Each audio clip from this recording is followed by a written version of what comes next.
Again, the Queen of Consorts surprises us, but not in a good way.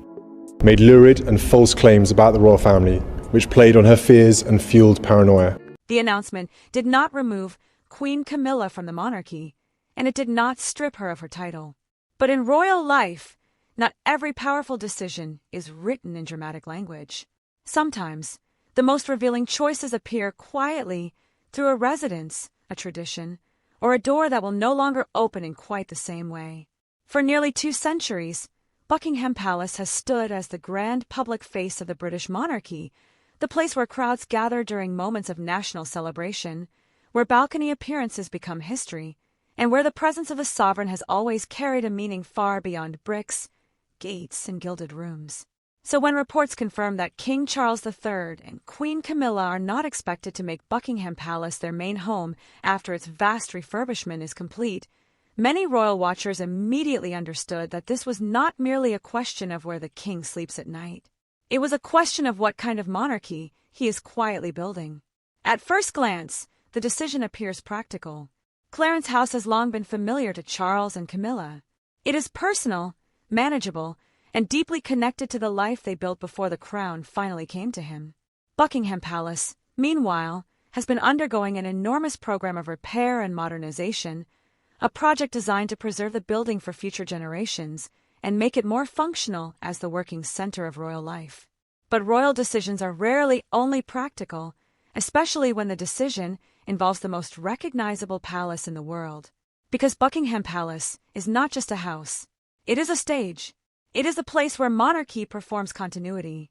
It is where the royal standard flies, where presidents and prime ministers arrive, where state banquets unfold under chandeliers, and where the public imagination still places the king and queen even when the reality behind the gates has changed. For Queen Elizabeth II, the palace was not simply an office. It was part of the image of reign itself. Her life, her duty, and her public identity were tied to that building in a way that made Buckingham Palace feel almost inseparable from the crown. And that is why this announcement has created such a powerful question around Camilla's future. Queen Camilla remains beside the king. She remains his wife, his consort, and a working senior royal. But if she and Charles do not move into Buckingham Palace, then the picture many people expected after the coronation begins to shift. Camilla may be queen, but she may never become the resident queen of Buckingham Palace in the traditional sense. And in a monarchy where symbols often speak louder than statements, that difference matters. Was this simply a choice of comfort, made by a king who prefers the home he already knows? Or was it something more deliberate, a sign that Charles wants Buckingham Palace to belong less to private royal life and more to the public institution of monarchy itself? That is where the story becomes more interesting. Charles has never been a monarch who thinks only in terms of ceremony. Long before he became king, he spoke often about sustainability, heritage, public access, and the need for institutions to adapt rather than merely survive. His reign has already carried the feeling of transition, not loud revolution, but careful adjustment. A smaller working family, a more visible focus on duty, and now, perhaps, a palace that becomes less of a royal home and more of a national space. For Camilla, however, the emotional meaning is more complicated.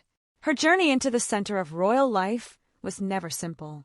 She spent years carrying the weight of public judgment, years being spoken about through the shadow of Princess Diana, years slowly moving from outsider to accepted royal figure, and eventually to queen.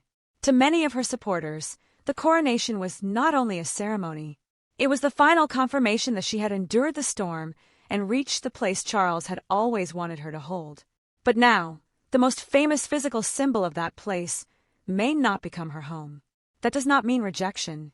It does not mean humiliation. It does not mean the king has turned away from her. But it does create a quieter and more delicate question. If Buckingham Palace is no longer the domestic center of this reign, then what does that say about Camilla's public image, her legacy, and the kind of queen she will be remembered as? Some royal observers may see this as sensible modernization. Others may see it as the end of a tradition that connected monarch, consort, palace, and public in one unforgettable image. And for viewers who have watched the monarchy for decades, the emotional weight of the decision is hard to ignore because it touches something older than Charles and Camilla themselves. It touches the idea of what a monarch is supposed to represent. The palace will still matter. It will still host official functions, receive dignitaries, and stand at the center of national ceremony. But if the king and queen are no longer expected to live there, Buckingham Palace begins to look less like the private home of the sovereign and more like the public headquarters of the crown. That distinction may sound small, but inside royal history it is enormous. Because once a palace stops being a home, it becomes something else. It becomes a symbol managed for the nation, not simply a residence occupied by a family. It becomes part of a future that Charles may be preparing not only for himself, but for Prince William, the Prince of Wales, and Catherine, Princess of Wales, who will one day inherit the expectations, pressures, and traditions that are being reshaped right now. And that raises the question sitting quietly behind this entire announcement. Was King Charles simply choosing comfort in the final chapter of his life, or was he quietly changing the meaning of Buckingham Palace before the next reign even begins? That question matters because royal residences have always carried a language of their own. They do not simply tell the public where a monarch lives. They tell the public what kind of reign is being presented, what kind of image is being protected, and which parts of royal life are being moved closer to the nation or kept safely behind private doors. For King Charles III, the choice to remain connected to Clarence House rather than make Buckingham Palace the central private home of his reign appears to fit a much wider pattern. This is a monarch who inherited not only a crown, but a building, a family, a public mood, and an institution that many people still admire but also increasingly question. The palace he received was no longer just the backdrop of majesty. It was also a costly, aging, heavily scrutinized symbol being repaired at public expense, while the monarchy itself was being asked to prove its relevance in a modern country. And that is where the decision becomes more delicate. If Buckingham Palace becomes more visibly a working and ceremonial headquarters, rather than the daily home of the king and queen, then Charles may be separating the person of the monarch from the machinery of the crown. That may sound like a small distinction, but in royal terms it is profound. It suggests a monarchy that wants to appear less like a private family occupying grand spaces and more like a public institution managing historic assets on behalf of the nation. But if that is the strategy, where does it leave Queen Camilla? Camilla's position has always depended on something more fragile than title alone. Her place beside Charles was built slowly, carefully, and often painfully through years of public appearances, charitable work, controlled visibility, and a long campaign of acceptance that never completely erased the past but gradually softened the way many people saw her. Becoming queen gave that journey a final constitutional shape. Yet living in Buckingham Palace would have given it an even more powerful visual ending. It would have placed her inside the most famous royal residence in the world, not as a visitor, not as a controversial figure from an earlier chapter, but as the woman publicly occupying the space beside the sovereign. Now that image may never arrive in the way many expected. That does not weaken her legal position. It does not mean she has been removed from royal life. It does not mean Charles has stepped away from her. But royal watchers understand that absence can become its own kind of message. If the king appears at Buckingham Palace for state occasions, formal receptions, balcony moments, and national ceremonies, but returns privately to Clarence House, then Camilla's future becomes tied less to the grand theater of monarchy and more to the personal world she and Charles have chosen to preserve. For some, that may look dignified. For others, it may look like limitation. And this is where the public interpretation becomes impossible to control. Supporters may argue that Camilla has nothing left to prove, that she does not need palace walls to validate her role, and that a smaller, more practical living arrangement reflects the kind of late-life stability Charles has always wanted. Critics, however, may see something more symbolic, a queen who reached the crown but did not fully inherit the palace imagery that traditionally came with it. Was this a personal preference, or a carefully managed public signal? The answer may sit somewhere between the two. Charles is known to value familiar homes, personal continuity, and spaces that feel less overwhelming than the vast ceremonial weight of Buckingham Palace. But the king also understands symbolism better than most. He spent decades waiting for a role defined by signs, rituals, uniforms, processions, and buildings. He knows that the monarchy communicates even when it says very little. So when a decision affects Buckingham Palace, It cannot remain merely domestic. It becomes part of the story of the reign. For Prince William and Catherine, Princess of Wales, the implications are just as significant. The prince and princess are not simply watching where Charles chooses to live. They are watching how the next version of monarchy is being prepared. If Buckingham Palace is being reshaped into a more public, ceremonial, and operational center, then the question of whether William and Catherine will one day live there becomes even more complicated. Would the future king return the palace to its traditional residential role, or continue the separation Charles appears to be establishing? That question carries weight because William's future monarchy is expected to be leaner, more disciplined, and more closely measured against public expectations. Catherine's eventual role will also be read through the same symbolic lens that now surrounds Camilla. Where she stands, where she appears, what she wears, which palace she enters, and which traditions she continues will all become part of the public story of the next reign. So Charles's decision is not only about his comfort. It may be creating a precedent, and precedents inside the royal family have a way of outlasting the people who first create them.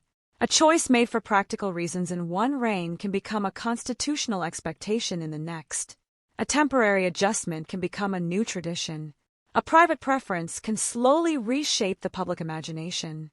That is why the announcement has stirred such quiet fascination. It touches Camilla's future, but it also touches William's inheritance. It changes how Buckingham Palace may be understood, but it also raises questions about how the monarchy wants to be seen by the public. It appears simple on the surface, yet beneath it sits a deeper tension between heritage and adaptation, between emotional comfort and national symbolism, between the palace as a home and the palace as a stage. And once that possibility enters the conversation, the story moves into far more sensitive territory, because the real question is no longer where Charles and Camilla will live. It is whether this decision reveals the first visible outline of the monarchy William and Catherine are expected to inherit. That inheritance matters because William and Catherine are not simply waiting for a future that will arrive one day in ceremony and procession. They are already living inside the early architecture of it, watching which traditions are being preserved, which ones are being softened, and which symbols are being quietly separated from the private habits of the royal family. This is where the decision around Buckingham Palace begins to connect with a much larger question. For generations, the monarchy relied on the power of visibility. The sovereign lived behind the gates, appeared on the balcony, received world leaders, hosted state occasions, and allowed the building itself to become part of the national imagination.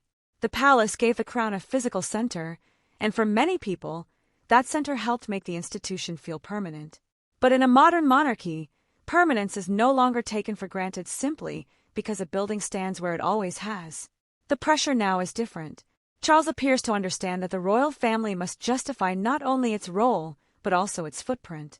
Every residence, every public expense, every restored room, and every tradition is examined in a way earlier generations did not face with the same intensity. Buckingham Palace can no longer function only as a symbol of grandeur.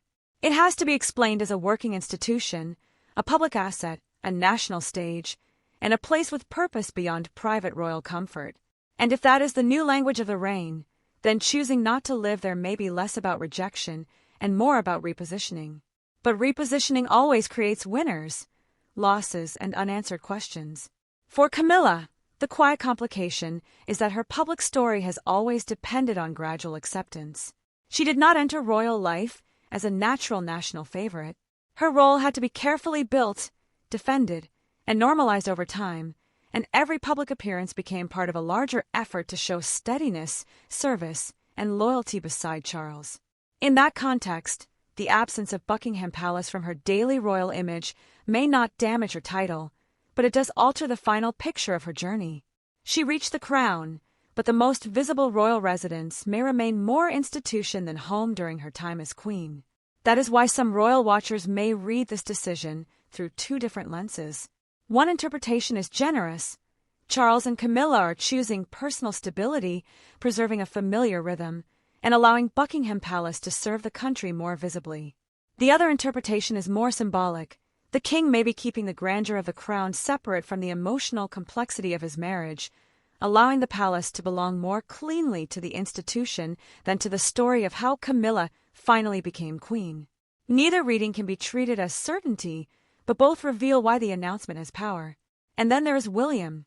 The Prince of Wales has often been associated with a more streamlined future monarchy, one built around fewer working royals, clearer public duties, and a sharper sense of what the institution must do to maintain trust. If Charles is already turning Buckingham Palace into something closer to a ceremonial headquarters than a family residence, then William may inherit not only a crown but a model. He may inherit a palace that no longer has to be lived in to remain central, a building that represents authority without demanding the same private sacrifice from the sovereign's household. That could suit the future king. It could also test him, because William and Catherine have built much of their public identity around family stability, privacy, and a more grounded image of royal life. Their strength has often come from appearing less remote, less trapped by grandeur, and more focused on their children, their causes, and the long road ahead. But the monarchy also requires spectacle. It requires balcony moments, state ceremonies, symbols of continuity, and the kind of visual language that reassures the public that the ancient structure still holds. So if Buckingham Palace becomes less of a home and more of a stage, the question becomes how often the next reign will choose to stand upon it. Catherine's role sits at the center of that question in a quieter but equally important way. As the future queen, she will inherit expectations that Camilla carried differently and Queen Elizabeth embodied completely. Her eventual position will be shaped not only by duty, but by comparison with the late queen, with Diana's memory, with Camilla's complicated public journey, and with the modern image she and William have already created. If the palace is being redefined now, then Catherine may one day step into a role where the symbols of queenship are more carefully managed, more public-facing, and perhaps less tied to residence than to representation. That would mark a subtle but significant change in royal history, because the old monarchy often asked the person to disappear into the palace. The modern monarchy may be asking the palace to serve the person's public duty without consuming the whole private life behind it. That shift may sound practical, but it carries emotional consequences. It changes how the public imagines the sovereign. It changes how a queen consort, or a future queen, is visually understood. And it changes the meaning of Buckingham Palace itself, from royal home to royal instrument. Still, one question remains unresolved. If Charles is separating private life from institutional symbolism, is he doing it only for himself and Camilla, or is he quietly preparing the ground for William and Catherine to inherit a monarchy with fewer illusions and more carefully controlled expectations? Because once that possibility is considered, the resident's decision stops looking like a simple matter of personal preference. It begins to look like a rehearsal for the next reign, and to understand why that may be so important, we have to look at the one pressure Charles can manage for now, but William and Catherine may one day have to carry completely. That pressure is not only about where a future king and queen may choose to live. It is about whether the monarchy can still use old symbols in a world that now asks new questions of them, and whether Buckingham Palace can remain the emotional center of the crown even if it is no longer expected to function as the private heart of royal family life. For Charles, this is a pressure he can manage because his reign already carries the feeling of transition. He came to the throne later in life, after decades of preparation, with a public already aware that his time as sovereign would likely be shorter, more careful, and more focused on preservation than reinvention. That gives him a strange kind of freedom. He can make adjustments that might have looked too disruptive under Queen Elizabeth II, yet still present them as practical steps made for a changing institution rather than as dramatic breaks with the past. But William and Catherine may not have that same protection. When their time comes, the public will not see them as temporary caretakers of a historic structure. They will be expected to define what the monarchy looks like for the next generation. Every decision they make will be judged not only as a personal choice, but as a signal of direction. If they live at Buckingham Palace, some will say they have restored the old image of monarchy. If they do not, others will ask whether the palace has finally stopped being a royal home in any meaningful sense. Either way, the decision Charles is making now may quietly narrow the space in which the next reign can move. That is why this moment feels larger than a residence announcement. It touches the central problem facing the modern royal family: how to remain grand without appearing distant, how to preserve ceremony without seeming trapped by it, and how to keep the public emotionally invested in traditions that cost money, require protection, and belong to a world very different from the one most people live in. Buckingham Palace has always solved part of that problem because it gave the monarchy a single image everyone understood. The gates, the balcony, the guards, the flag, the music, the crowds, all of it told a story before anyone needed to explain it. But what happens when the building becomes more public stage than private home? That shift could strengthen the institution. A palace used mainly for ceremonies, state occasions, receptions, exhibitions, and public access may feel more accountable, more national, and less like a private royal possession. It could help Charles present the monarchy as a guardian of heritage rather than a family simply living inside it. In that reading, the decision becomes intelligent, even modern. The king and queen keep their private life at Clarence House, while Buckingham Palace becomes the visible operating center of the crown. Yet the same decision could also weaken something more emotional. A monarchy survives not only through efficiency, but through imagination. People do not gather outside Buckingham Palace because they are thinking about administrative function. They gather because the building feels alive with royal meaning. They imagine the sovereign behind the gates. They associate the palace with births, weddings, jubilees, funerals, balcony waves, wartime speeches, and moments when national emotion needed a single place to gather. If that emotional connection begins to fade, the palace may become more accessible, but also less mysterious. And mystery has always been one of monarchy's most powerful forms of protection. This is where Camilla's role becomes more sensitive again, not because her title is in question, but because her public story is unusually dependent on symbols of belonging. For Queen Elizabeth, no one needed a building to prove her legitimacy. She was born into the institution and became its living embodiment.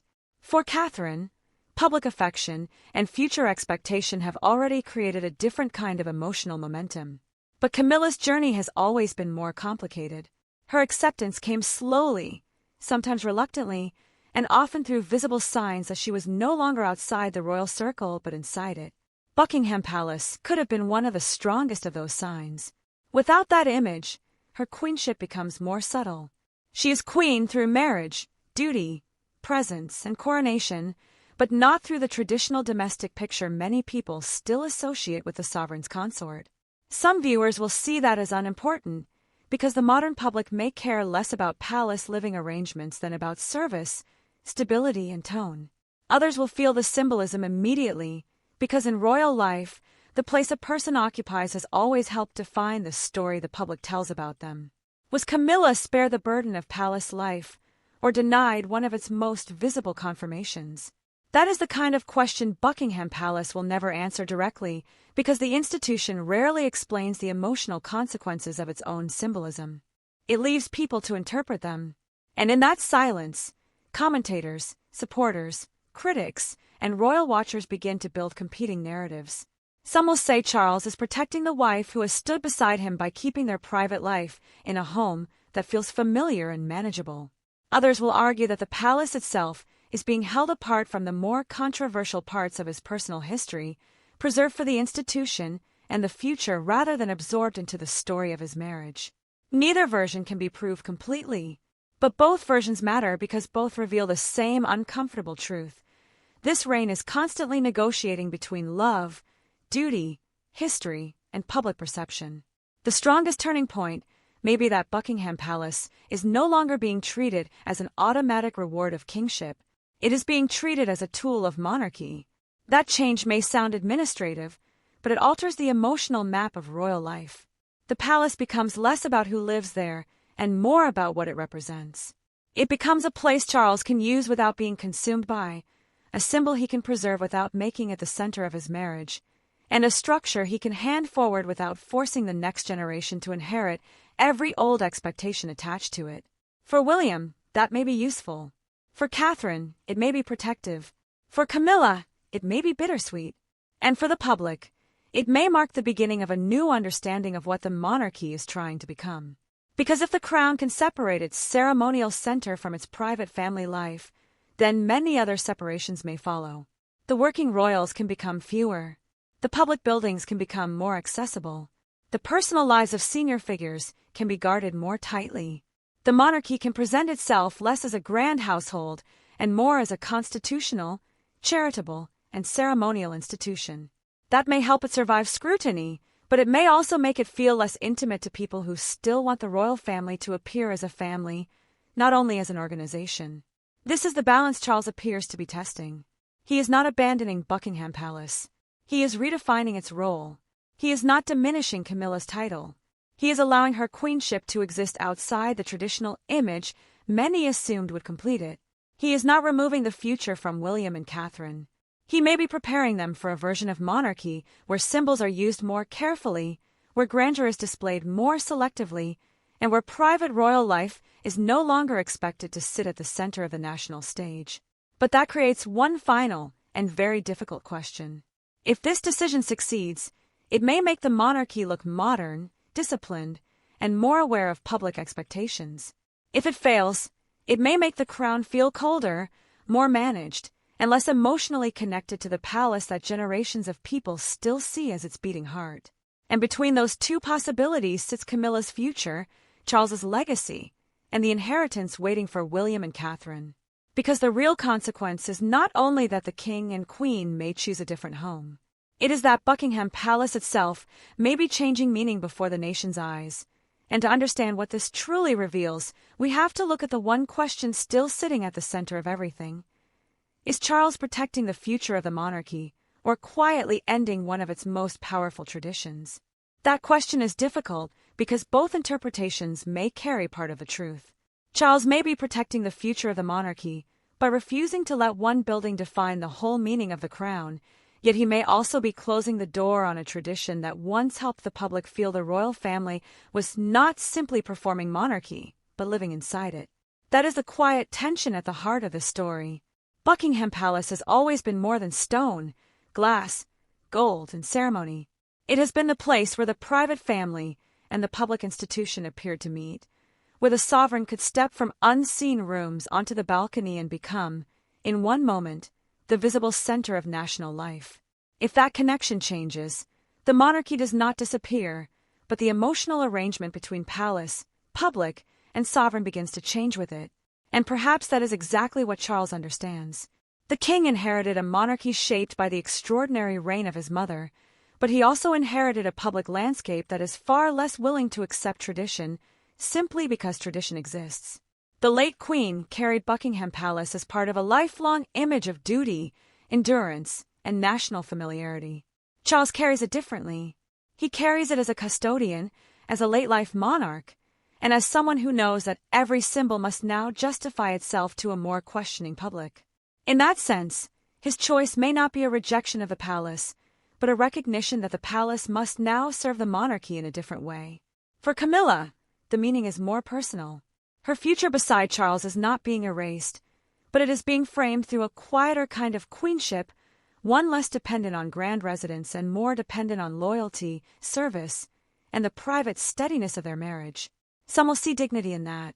They will argue that Camilla does not need to sleep under Buckingham Palace's roof to be queen, because her role has already been sealed by coronation, public duty, and the king's open commitment to her.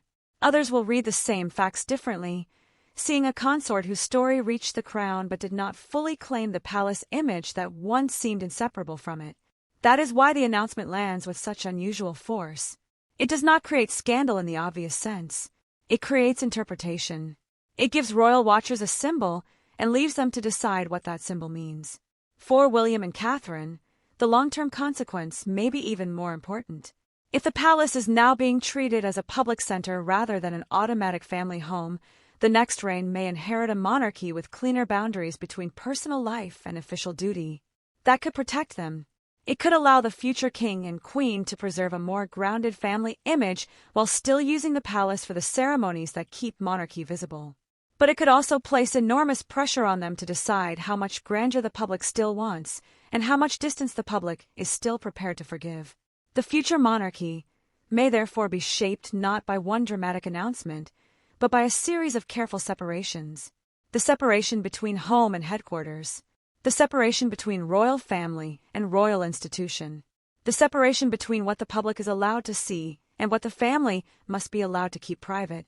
These separations may make the crown more modern, more defensible, and more practical. But they may also make it feel more controlled, more managed, and less emotionally available to people who still look to monarchy for continuity, mystery, and human connection. That is the risk Charles is taking. He may be trying to make the crown more sustainable for the next generation, but the monarchy has never survived on practicality alone. It survives because people attach feeling to it. They remember where they stood during balcony appearances. They remember the images of weddings, jubilees, funerals, and national moments when Buckingham Palace seemed to hold the country's attention in one place. If the building becomes mainly ceremonial, it may still be powerful, but its power will be different. It will be less about the unseen life behind the curtains and more about the carefully managed purpose of the institution. And that may be the real announcement beneath the announcement. Charles's reign appears to be telling the country that monarchy can remain majestic without being quite so domestic, that a palace can remain central without being a home, and that a queen can remain beside the king without occupying every traditional image people once expected.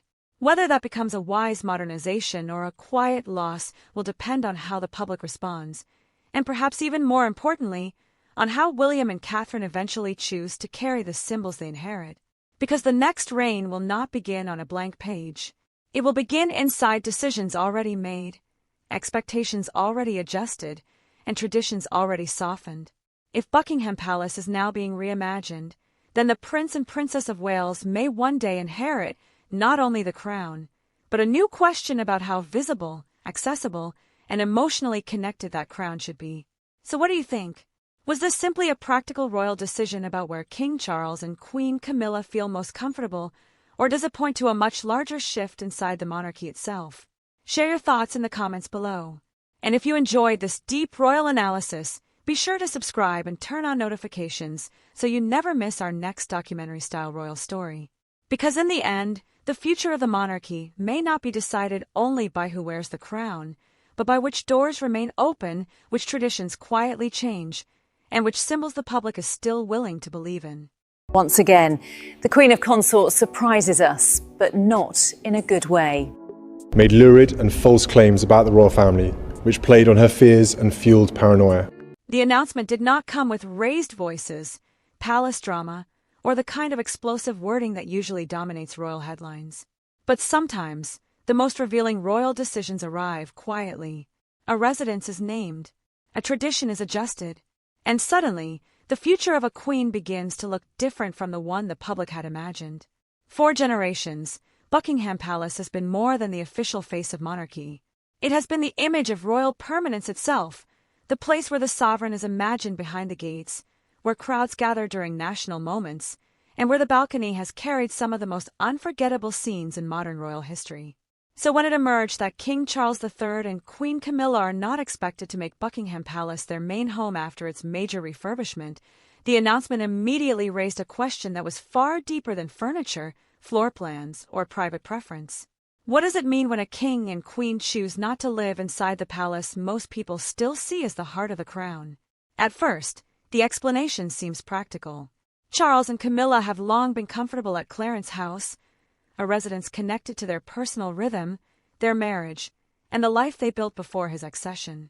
Buckingham Palace, meanwhile, is being restored and modernized after years of work, with the building expected to continue as a ceremonial and operational center for the monarchy rather than simply a private royal home. On paper, that sounds sensible, even modern. But royal life has never been written only on paper. In the monarchy, buildings speak, rooms speak, balconies speak. The place where a sovereign lives, receives guests, appears before the public, and returns after ceremony can shape how a reign is understood. And that is why this decision feels so striking. It does not remove Camilla from her role. It does not change her title. It does not suggest any official weakening of her position. Yet it does quietly alter one of the most powerful images many people expected to see after the coronation. Camilla as queen inside Buckingham Palace, fully settled at the physical center of royal life. That picture may never arrive in the traditional way. For Queen Camilla, that matters, because her public journey has always been tied to the slow and difficult movement from controversy toward acceptance. She was not a figure the nation welcomed easily. Her name carried decades of emotional history, much of it connected to the painful shadow of King Charles's first marriage and the enduring memory of Diana, Princess of Wales. Over time, Camilla became more visible, more steady, and more accepted in official royal life, until the coronation placed her beside Charles in the clearest possible public way. But a coronation gives a crown. A palace gives an image. And in royal storytelling, images can last longer than announcements. Had Charles and Camilla moved fully into Buckingham Palace, it would have completed a certain public arc. The woman once seen as an outsider would have become not only queen, but the resident queen of the most famous royal house in the world. Instead, the current direction suggests something more restrained, more practical, and perhaps more revealing about the way Charles wants this reign to be remembered. Was this simply about comfort, age, and personal preference? Or was it part of a wider shift in how the monarchy now wants to separate private royal life from public royal duty? That is the question palace watchers are now quietly circling. Charles has always been a monarch shaped by preservation and change at the same time.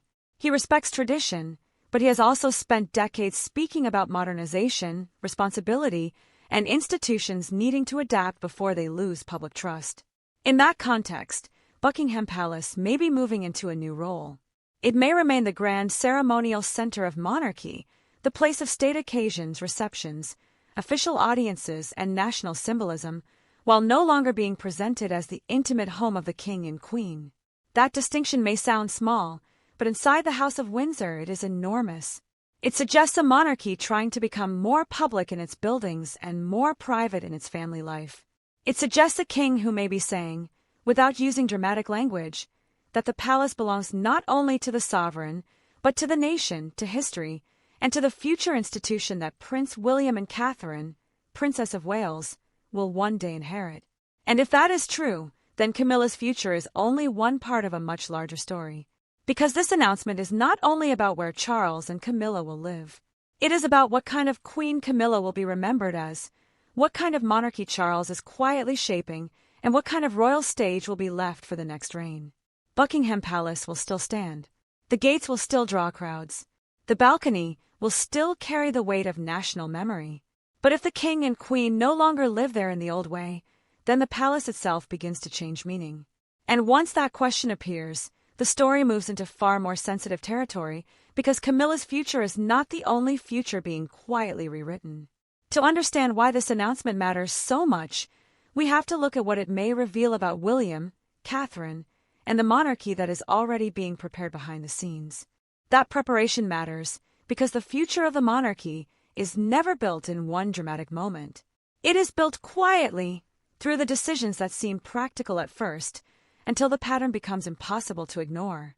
A residence is chosen, a palace is redefined, a public role is adjusted, and slowly the country begins to see that the next chapter may already be taking shape before anyone has officially announced it. For William and Catherine, the question is not simply whether Buckingham Palace remains central to royal ceremony. It is whether the palace they may one day inherit is still meant to be lived in as generations once expected, or whether it is being transformed into something more public, more controlled, and more symbolic than domestic. That distinction matters because the Prince and Princess of Wales have built their public image around a very different kind of royal life, one that values family stability, privacy, and a sense of grounded responsibility rather than constant ceremonial exposure. And that creates a fascinating tension.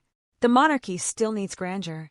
It still needs balcony moments, state occasions, formal receptions, and the unmistakable theater that reminds the public this institution is older than any one reign. But the modern royal family also needs relatability. It needs to appear careful with resources, emotionally steady, and aware that public affection is no longer guaranteed simply because tradition says it should be. Charles appears to be standing directly between those two worlds, preserving the palace as a symbol while choosing not to make it the emotional center of his private life with Camilla. Was that a personal decision, or was it also a lesson for the next reign? Some royal observers may argue that this is exactly how Charles has always approached kingship. He has often appeared more comfortable with the idea of stewardship than possession, treating historic buildings, royal traditions, and public duties as things to be protected rather than enjoyed. If Buckingham Palace becomes more of a national ceremonial headquarters, then the king can present the monarchy as an institution serving the country, not simply a family occupying magnificent rooms behind guarded gates. But that same decision also places new pressure on Camilla. Her future now sits inside a more complicated public image. She remains queen, but perhaps not the Buckingham Palace queen many people imagined after the coronation. She remains beside Charles, but the most visible residence of the crown may not become the daily stage for their married life. And because Camilla's public acceptance has always been shaped by symbolism, that absence invites interpretation. Supporters may say she has nothing left to prove. Critics may suggest the palace itself is being kept at a careful distance from the more emotional and controversial parts of Charles's personal story. Neither view tells the whole story, but both reveal why this announcement carries weight. Because in royal life, the question is rarely only what has happened. The deeper question is what the public believes it means. When Queen Elizabeth II was associated with Buckingham Palace, the building helped reinforce an image of duty, continuity, and personal sacrifice. When Charles chooses a different arrangement, he may be suggesting that the monarchy can continue without asking the sovereign and consort to live inside the full machinery of its most famous residence. That may be modern. It may be sensible. It may even be necessary. But it also changes the emotional grammar of kingship. For Catherine, this may become especially significant in the years ahead. The Princess of Wales is already seen by many as the future emotional center of the monarchy, not because she seeks that position loudly, but because her public image has been built around patience, discipline, motherhood, and careful service. If Buckingham Palace is being reimagined now, then her eventual role as queen may unfold within a very different framework. She may inherit the symbolism of the palace without inheriting the same expectation that her private family life must be absorbed by it. That could protect her. It could also make every future decision more closely watched. If William and Catherine eventually choose to live elsewhere, people may see it as a continuation of Charles's modernization. If they choose Buckingham Palace, others may see it as a deliberate restoration of tradition. Either way, Charles's choice has made the question unavoidable. The next reign will not simply inherit buildings. It will inherit the meaning those buildings have been given. And behind that meaning sits the quiet issue of power. Buckingham Palace has always helped organize royal authority. It tells the world where the center is. It gives ceremony a location and hierarchy a stage. If the king and queen are no longer expected to live there in the traditional sense, then authority becomes less tied to residence and more tied to function. The monarchy begins to look less like one grand household and more like a carefully managed institution with separate public and private worlds. That may be the direction Charles believes the crown must take to survive. Yet survival always comes with trade-offs. A more practical monarchy may be easier to defend, but it may also feel less magical. A more accessible palace may serve the nation better, but it may no longer carry the same sense of mystery. A more private royal family may protect its members from constant exposure, but it may also widen the emotional distance between the public and the people who represent them. And that is why this announcement about Camilla's future does not end with Camilla. It reaches toward William. It reaches toward Catherine.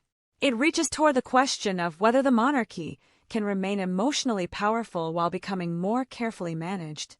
Because behind the visible decision, another issue is beginning to emerge, and it may reveal the quiet power struggle taking shape between the traditions the crown inherited and the future it is now trying to survive.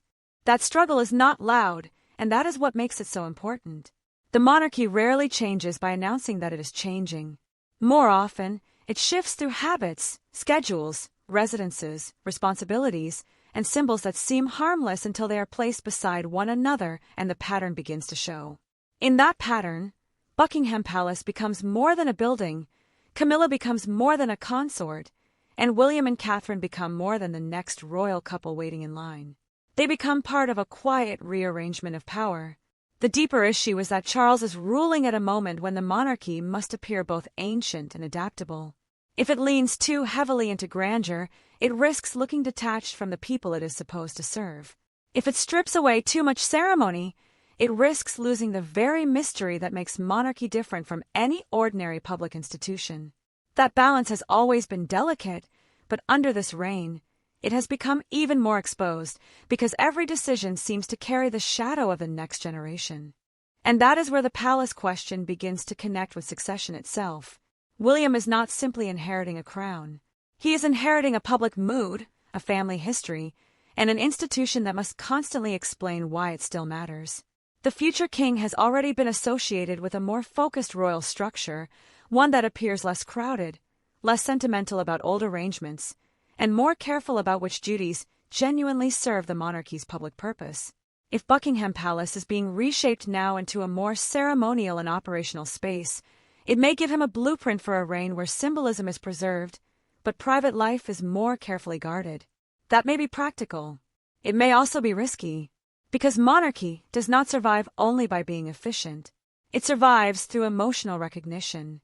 People must feel that the crown still represents something steady, something meaningful, something that carries the memory of the past into the uncertainty of the future. Buckingham Palace has always helped create that feeling because it placed royal life inside a physical image the public understood instantly. The king was not only a person. The queen was not only a title. The palace made them part of a continuing national story. But if that story is now being adjusted, who benefits from the adjustment? Charles may benefit because he can keep the ceremonial power of the palace without surrendering his personal life completely to its scale and demands. Camilla may benefit because Clarence House offers a more familiar and perhaps more emotionally secure setting for a queen whose public position has always required careful handling. William and Catherine may benefit because the separation between palace and private home could one day protect their children from the full weight of royal exposure. Yet every benefit contains a hidden cost. For Camilla, the cost is symbolic. Her reign beside Charles may be remembered less through the grand domestic image of Buckingham Palace and more through the quieter partnership she maintains with him outside it. That may suit her personally, but public memory is rarely shaped by private comfort. It is shaped by images, and the image of a queen who does not inhabit the palace in the traditional way will inevitably invite interpretation. Some will see restraint, some will see modernity. Others may see a subtle limit placed around a role that was already emotionally complicated. For Catherine, the cost may come later. If the palace is being separated from the private life of the sovereign now, then her eventual queenship may be judged against a new model of royal womanhood. She may be expected to carry the symbolism without being consumed by it, to appear regal without seeming remote, to preserve tradition without appearing trapped by it. That is a much harder task than it sounds, because the public often wants two things at once: a royal family that feels human and a monarchy that still feels extraordinary. And perhaps that contradiction is the real pressure behind the decision. The monarchy is being asked to become more open, yet remain mysterious, more accountable, yet still elevated, more modern, yet still rooted in centuries of ceremony. Buckingham Palace sits at the center of all those contradictions. Opening it more widely, or using it more visibly for national functions, may satisfy one public expectation, but choosing not to live there in the old way may unsettle another. It answers the question of practicality while opening a deeper question about emotional continuity. Was the palace ever truly a home, or was it always a stage that the late queen happened to inhabit with unusual discipline? That historical parallel is difficult to avoid. Queen Elizabeth II gave Buckingham Palace a kind of moral authority because her life of service made its grandeur feel earned rather than excessive. She carried the building through war memory, post-war change, family crisis, jubilee celebration, and national mourning. Charles cannot reproduce that relationship because his reign begins from a different place. His personal story, his marriage to Camilla, his age, and the public's changed expectations all mean that he must use the same symbols differently. And that may be exactly what he is doing. He is not trying to recreate his mother's monarchy. He appears to be managing the transition away from it without saying so too directly. That is why the decision feels subtle but significant. It allows the palace to remain central while loosening its grip on the private image of the royal family. It allows Camilla to remain queen while avoiding a version of queenship that might reopen old emotional arguments. It allows William and Catherine to inherit a palace whose purpose has already been partly redefined before they have to make the decision themselves. But a redefined symbol is never neutral. Once Buckingham Palace becomes less about residence and more about representation, the monarchy begins to depend even more heavily on performance, timing, and public trust. Every appearance there will matter more because it will be chosen rather than assumed. Every balcony moment will feel more staged because the private life behind it is less visible. Every state occasion will reinforce the building's official role, but perhaps not its intimacy. And that is where the consequences begin to grow. Because if the public accepts this change, Charles may have quietly modernized one of the monarchy's most powerful traditions without provoking a direct confrontation with history. But if the public feels something has been lost, the decision may come to represent a deeper emotional distance between the crown and the people who still look to it for continuity. The question, then, is not only whether Charles and Camilla live at Buckingham Palace. The question is whether the monarchy can change the meaning of its most famous stage without weakening the feeling that made that stage powerful in the first place. And to understand why that possibility may become the turning point of the story, we have to look at the one figure whose future could be most affected by the answer. That figure is Catherine, because her future role is not only being prepared through titles, patronages, and public appearances. It is being shaped through the symbols that will eventually surround her, the buildings she may one day represent, and the delicate comparison between the queenship Camilla now carries and the queenship Catherine is expected to inherit.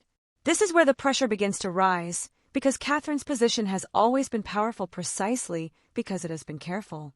She has rarely appeared to rush the future. She has not publicly tried to outshine the present reign. She has built her image through restraint, family stability, charitable focus, and an understanding that the monarchy rewards patience more than ambition. But if Buckingham Palace is being redefined under Charles, then Catherine's eventual place within that world may be changed before she ever steps fully into it. The future queen may inherit not simply a palace, but a new expectation about what queenship should look like. That is a serious shift.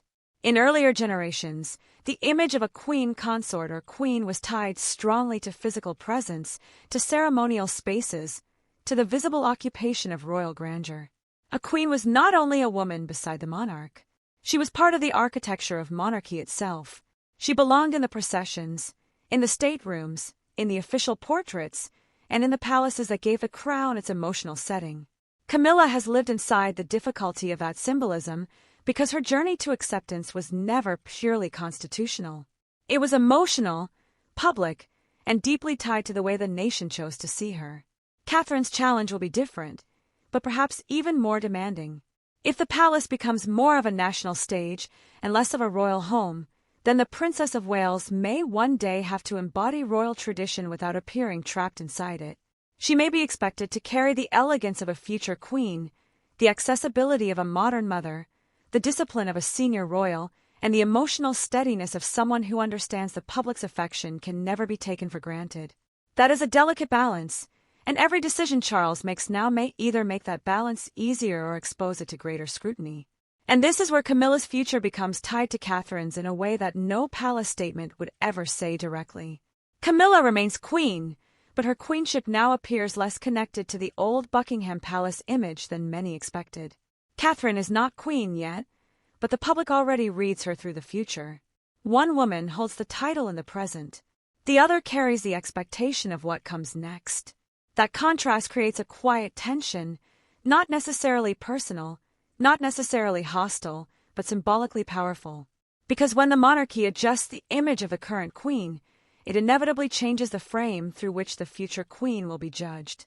Was this simply an evolution of royal living arrangements, or was it also a soft transfer of symbolic attention?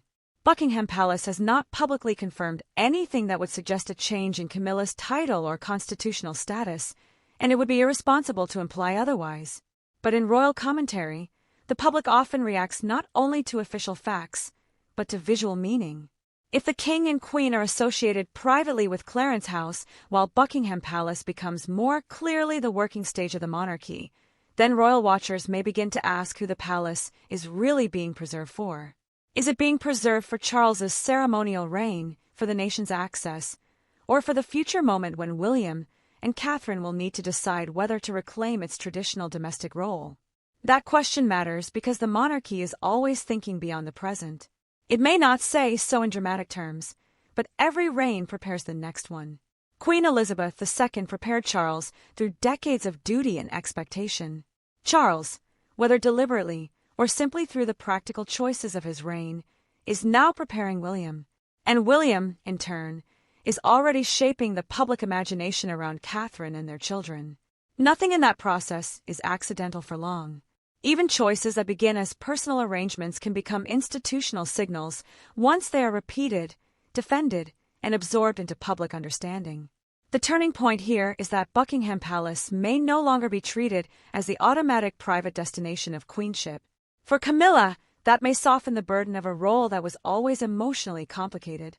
Clarence House allows her to remain beside Charles in a setting that feels more personal and less exposed to the old ghosts of royal history. It may protect the marriage from the overwhelming ceremonial weight of a palace that never belonged naturally to their story in the way it belonged to the late queens.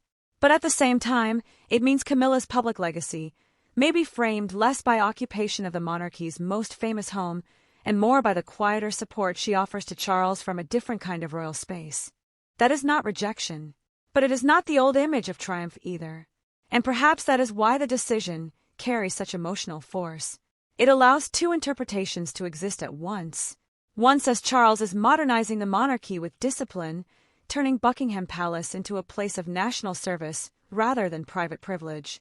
The other says something more poignant, that Camilla, after decades of public struggle, has reached the crown but not fully inherited the imagery that once seemed to complete it. Both interpretations can exist without either being fully proven, and that uncertainty is exactly what keeps the story alive. For William, the pressure is more strategic. If the future king chooses one day to live at Buckingham Palace, he may appear to restore a tradition Charles quietly stepped away from. If he chooses not to, he may confirm that the monarchy has permanently changed its relationship with its most famous residents. Either decision will carry meaning, and neither will be free from criticism. The public may praise practicality one day and mourn lost tradition the next. That is the difficult truth about monarchy. People often want it to modernize, but they also want it to remain familiar enough to recognize. Catherine may feel that contradiction most sharply. Her public strength has often come from seeming both royal and relatable, polished but not unreachable, dignified but not emotionally distant.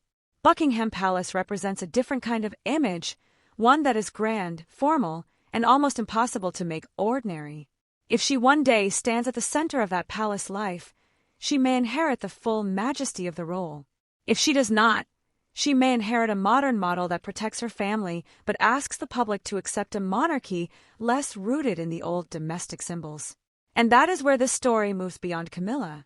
It becomes a question of what the monarchy believes it can afford to lose. Can it lose the expectation that the sovereign lives at Buckingham Palace and still keep the palace's emotional authority? Can it separate the Queen's private life from the public image of queenship and still maintain the magic surrounding the role? Can it prepare William and Catherine for a more flexible future without making the institution feel too managed, too distant, or too carefully staged? These are not small questions. They touch legacy, succession, public trust, and the invisible contract between the crown and the people watching it. The strongest implication is that Charles may be doing something more consequential than choosing comfort. He may be testing whether the monarchy can survive by becoming more precise with its symbols, using Buckingham Palace when it needs grandeur, but refusing to let that grandeur define every private aspect of royal life. If that works, the next reign may inherit a clearer, more modern structure. If it fails, the public may look back and see this as the moment when the palace began to lose part of the living mystery that made it powerful. And that is why the final meaning of this announcement cannot be found only in Camilla's future, or Catherine's future, or even William's inheritance. It sits in the difficult space between all of them, where personal comfort, public duty, royal symbolism, and institutional survival are beginning to collide. Because the real consequence is not only what Charles has chosen for this reign, it is what that choice may force the next reign to become, and that is where the final part of this story becomes impossible to ignore. And that is why the story reaches far beyond one palace, one residence, or one royal couple. At its heart, it is about the slow rewriting of the monarchy's public identity, not through one dramatic break with the past, but through a series of careful choices that quietly change what the public is asked to expect from the crown. For King Charles, the decision reflects the burden of a reign caught between inheritance and transition. He received the monarchy from a mother whose life made duty feel almost immovable, and yet he now carries that same institution in a country that has changed profoundly since the old images of palace life first became fixed in the national imagination. The challenge before him is not simply to preserve what Queen Elizabeth left behind, but to decide which parts of that inheritance can still speak powerfully to the present. That is where Buckingham Palace becomes so important. It is not being pushed aside, it is not losing its ceremonial force, but its meaning may be changing from within. If the palace becomes less of a private royal home and more of a national stage, then Charles may be turning one of monarchy's grandest symbols into something more functional, more public, and perhaps easier to defend in a modern age. The building remains majestic, but the message around it becomes more disciplined. And that discipline may be the true shape of this reign. Camilla's future sits inside that discipline in a deeply personal way. She remains beside Charles, but the public image of her queenship may be quieter than many once imagined. She may not be remembered as the queen who fully occupied Buckingham Palace in the traditional sense. Instead, her legacy may become something more restrained.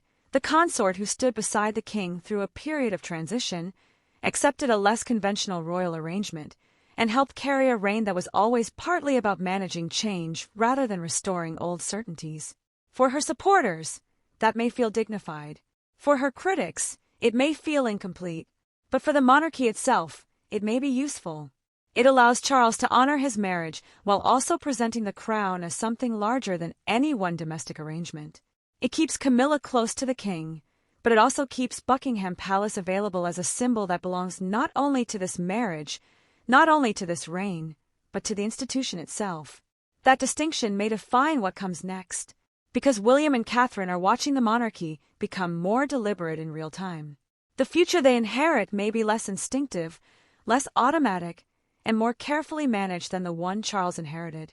Their reign may not be able to rely on the old assumption that grandeur alone creates loyalty. It may need to earn that loyalty through clarity, restraint, public service, and symbols used with far greater precision. And that is where Catherine's future becomes especially powerful. The Princess of Wales may one day step into a queenship that is not measured only by where she lives, but by how she carries the meaning of monarchy in a world that wants tradition without excess, visibility without intrusion, and humanity without weakness. If Buckingham Palace is being redefined now, Catherine may eventually inherit a role in which the palace is less a home she must inhabit and more a stage she must understand. That could give her protection, but it also places a quiet burden on her shoulders. She will have to make the old symbols feel alive without being swallowed by them. William faces the same problem from another direction. As future king, he may inherit a monarchy that has already begun separating private family life from public institutional duty. That could strengthen his position, allowing him to protect his children and preserve the more grounded image that has become central to the Wales family.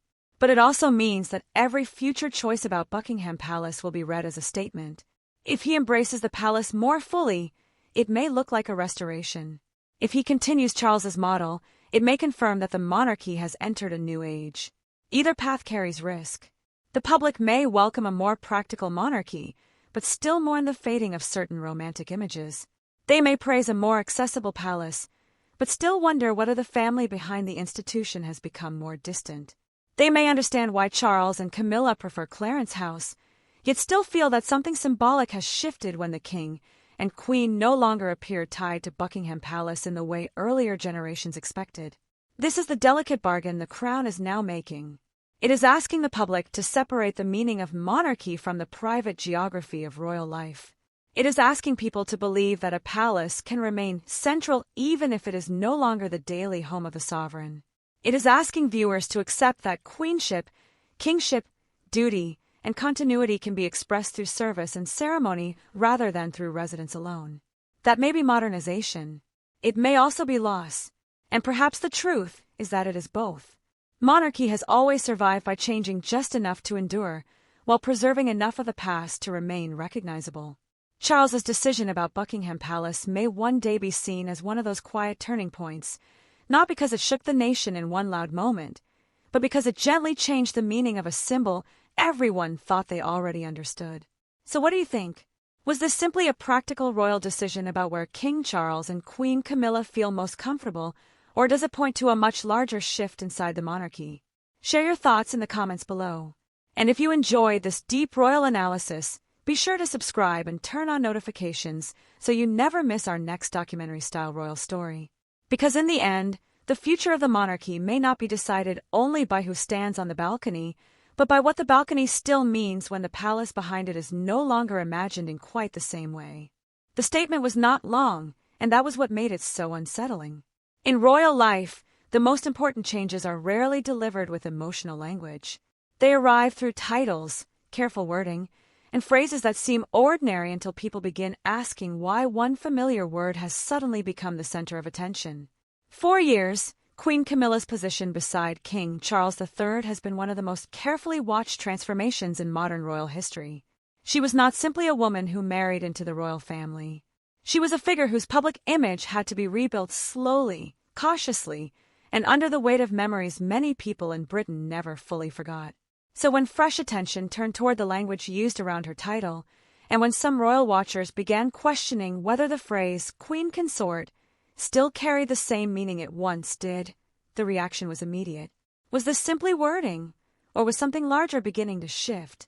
Buckingham Palace has not publicly confirmed that Charles has stripped Camilla of her title, and it would be irresponsible to present speculation as fact. Officially, she remains Queen Camilla. But royal history has always taught one difficult lesson. Titles are never only titles. They are symbols of acceptance, protection, rank, and public legitimacy. When the language around a title changes, even slightly, people who understand monarchy start listening very carefully. That is why the story has captured so much attention. The phrase Queen Consort once served a very specific purpose. It reassured the public that Camilla's role was supportive rather than sovereign, that she stood beside the king without holding the constitutional authority of the monarch himself. It was a careful distinction, shaped by history, public feeling, and the long emotional shadow surrounding her rise.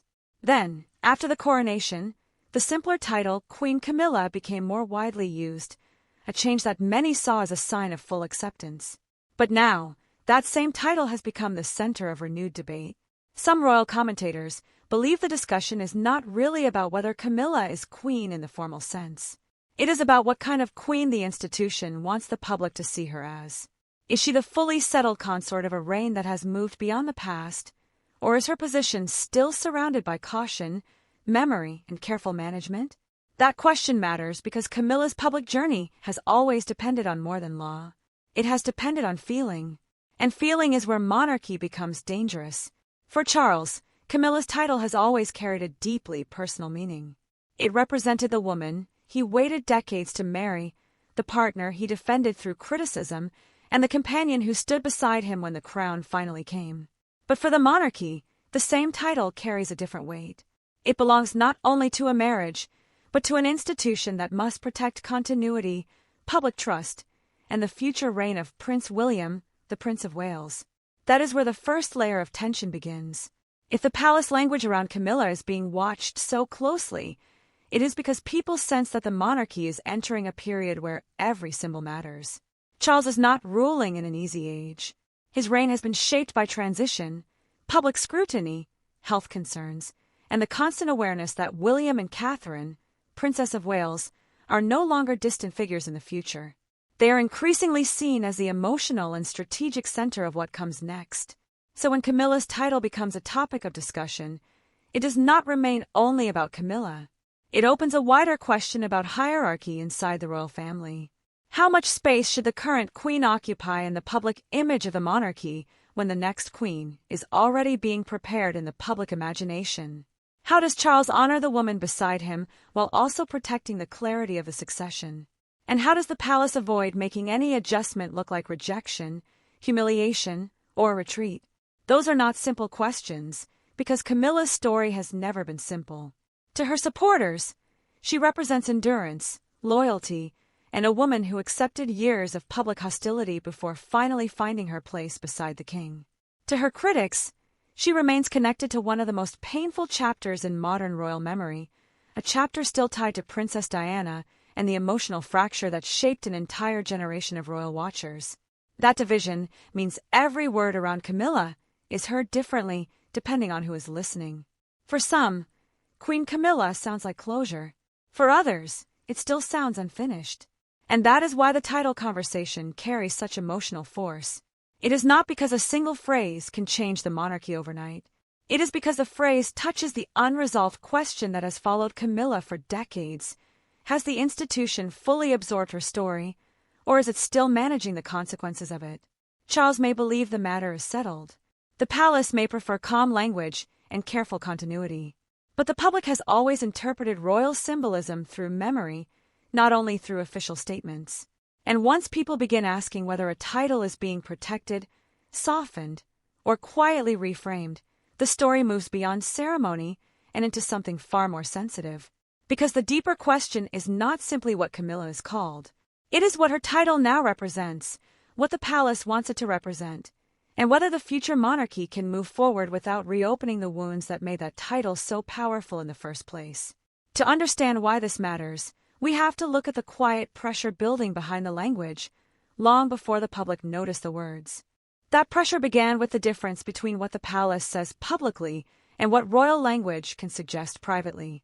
Official statements may be brief, controlled, and carefully worded, but in the world of monarchy, even a small adjustment can carry the weight of years.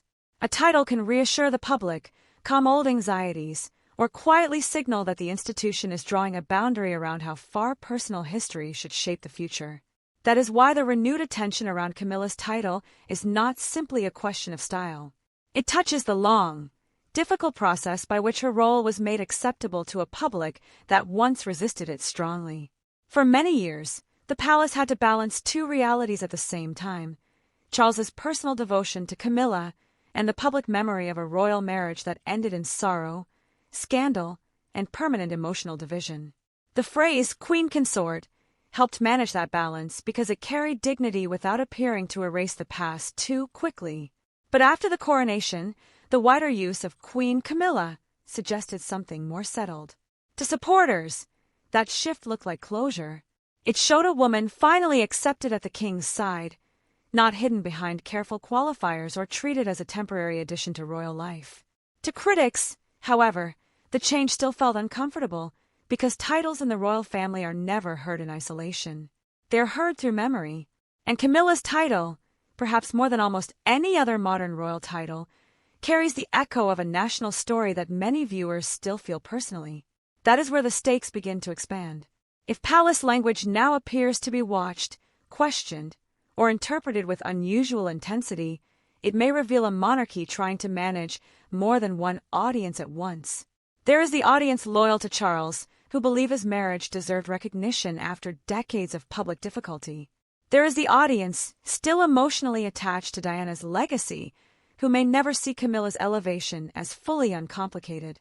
And there is the younger institutional audience, watching William and Catherine as the figures who must one day carry the monarchy beyond this unresolved chapter. So the issue becomes much larger than one phrase.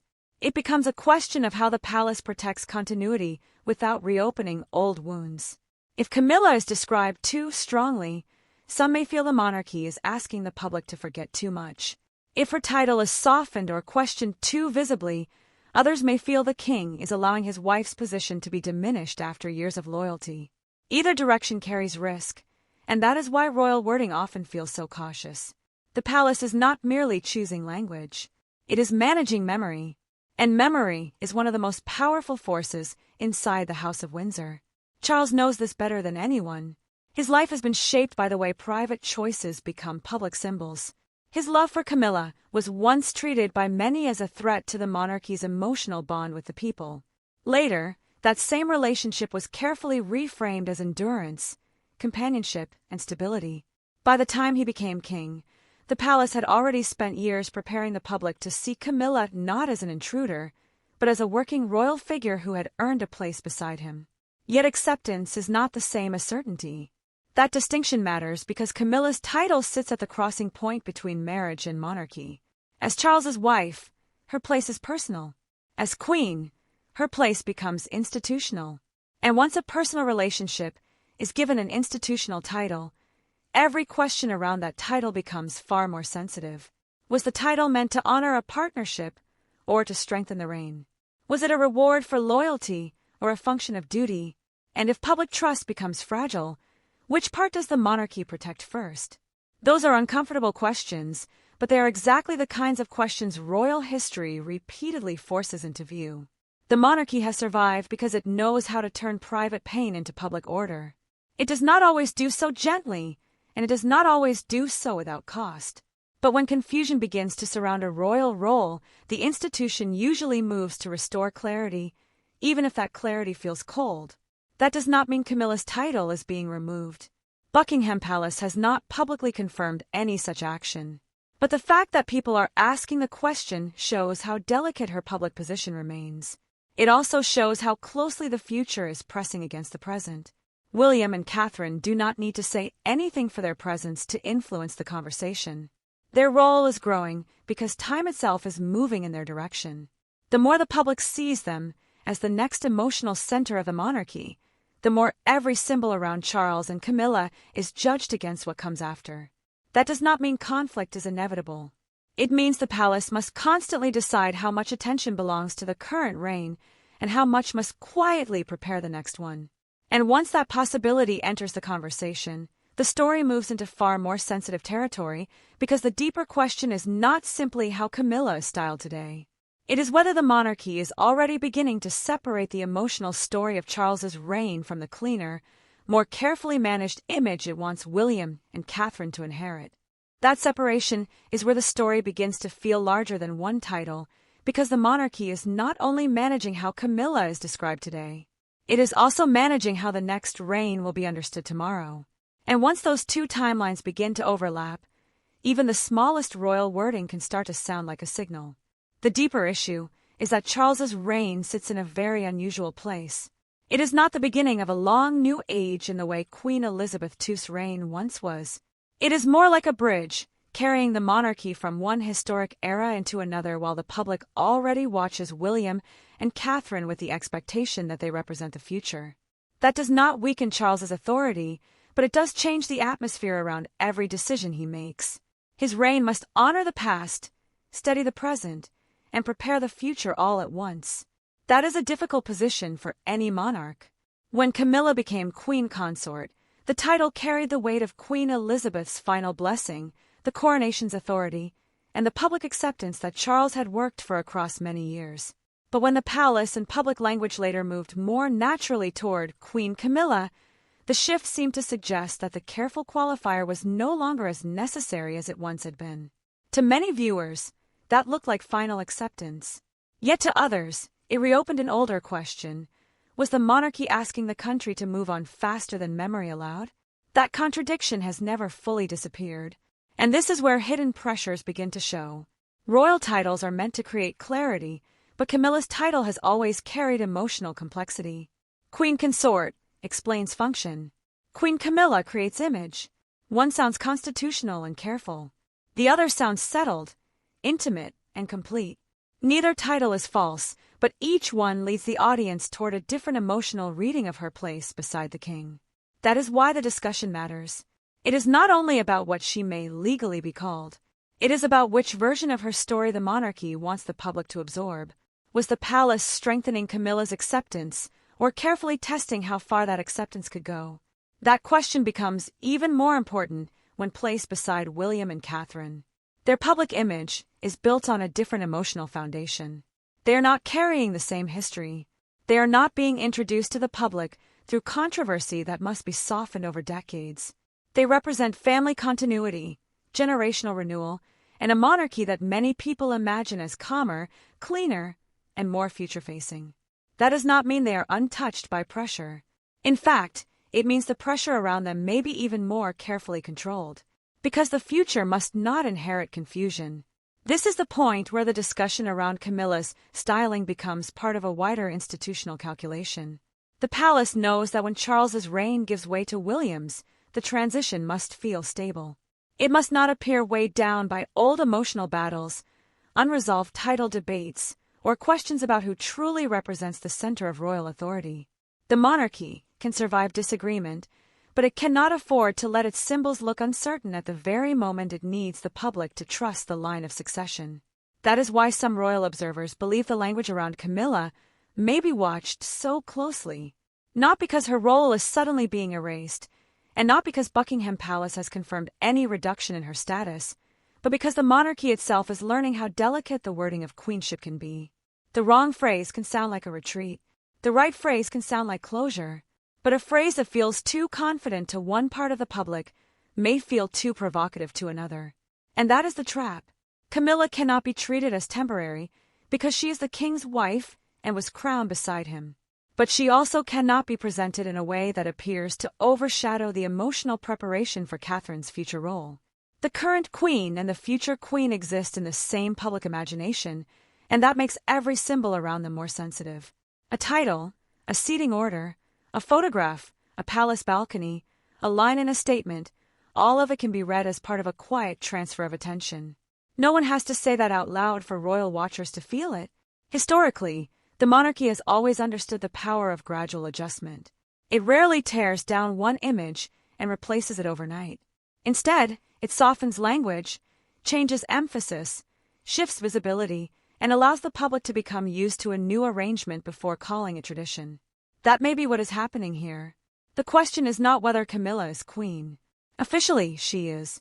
The more interesting question is how much emotional space the monarchy wants her queenship to occupy as the institution prepares for what comes after Charles. That is not a personal insult. It is an institutional reality. Charles's loyalty to Camilla is part of his life story, but his duty to the crown is part of British history. Those two forces can live together, but they do not always move in the same direction. His marriage asks for protection. The monarchy asks for clarity. His personal history asks for dignity. The future reign asks for clean foundations. And when those demands press against one another, the palace must find a language that protects everyone without appearing to choose one emotional truth over another. But can such a balance ever fully satisfy the public? For Camilla's supporters, any questioning of her title may feel unfair, as though the country is refusing to let an older woman keep the dignity she finally earned after years of service. For critics, any confident use of Queen Camilla may feel like the monarchy is polishing over a painful history too easily. And for those watching William and Catherine, the whole debate may seem like proof that the next reign must be protected from exactly this kind of emotional complexity. That is where the stakes quietly rise. The monarchy is not only deciding how to speak about Camilla, it is deciding how to prevent the past from crowding the future. If her title becomes too heavily debated, it risks pulling Charles's reign backward into old wounds. If the palace handles the language with too much caution, it risks making Camilla look less secure than the institution has tried to suggest. And if it handles the issue too boldly, it risks giving critics a new reason to question whether public feeling was truly settled after all. Every path carries a cost. That is why this moment feels like more than a wording controversy. It reveals the monarchy's constant struggle to turn private history into public order without reopening every scar beneath the surface. It shows Charles caught between devotion and discipline, Camilla caught between recognition and memory, and the Wales is standing just ahead, representing a future that must appear unburdened even while it is being shaped by everything that came before it. And yet, even that does not explain the most sensitive part of the story. Because once the language around Camilla becomes a question, the palace must confront something far more difficult than public speculation. It must decide whether the title is still doing what it was meant to do, strengthening the crown, or whether the very debate around it has begun to reveal a deeper vulnerability inside the House of Windsor. That vulnerability is what turns the title debate from royal commentary into something far more consequential, because once a symbol begins to invite doubt, the palace can no longer treat it as harmless. It must either reinforce it, soften it, or allow the public to keep arguing over its meaning. And in monarchy, unanswered questions have a way of becoming their own kind of pressure.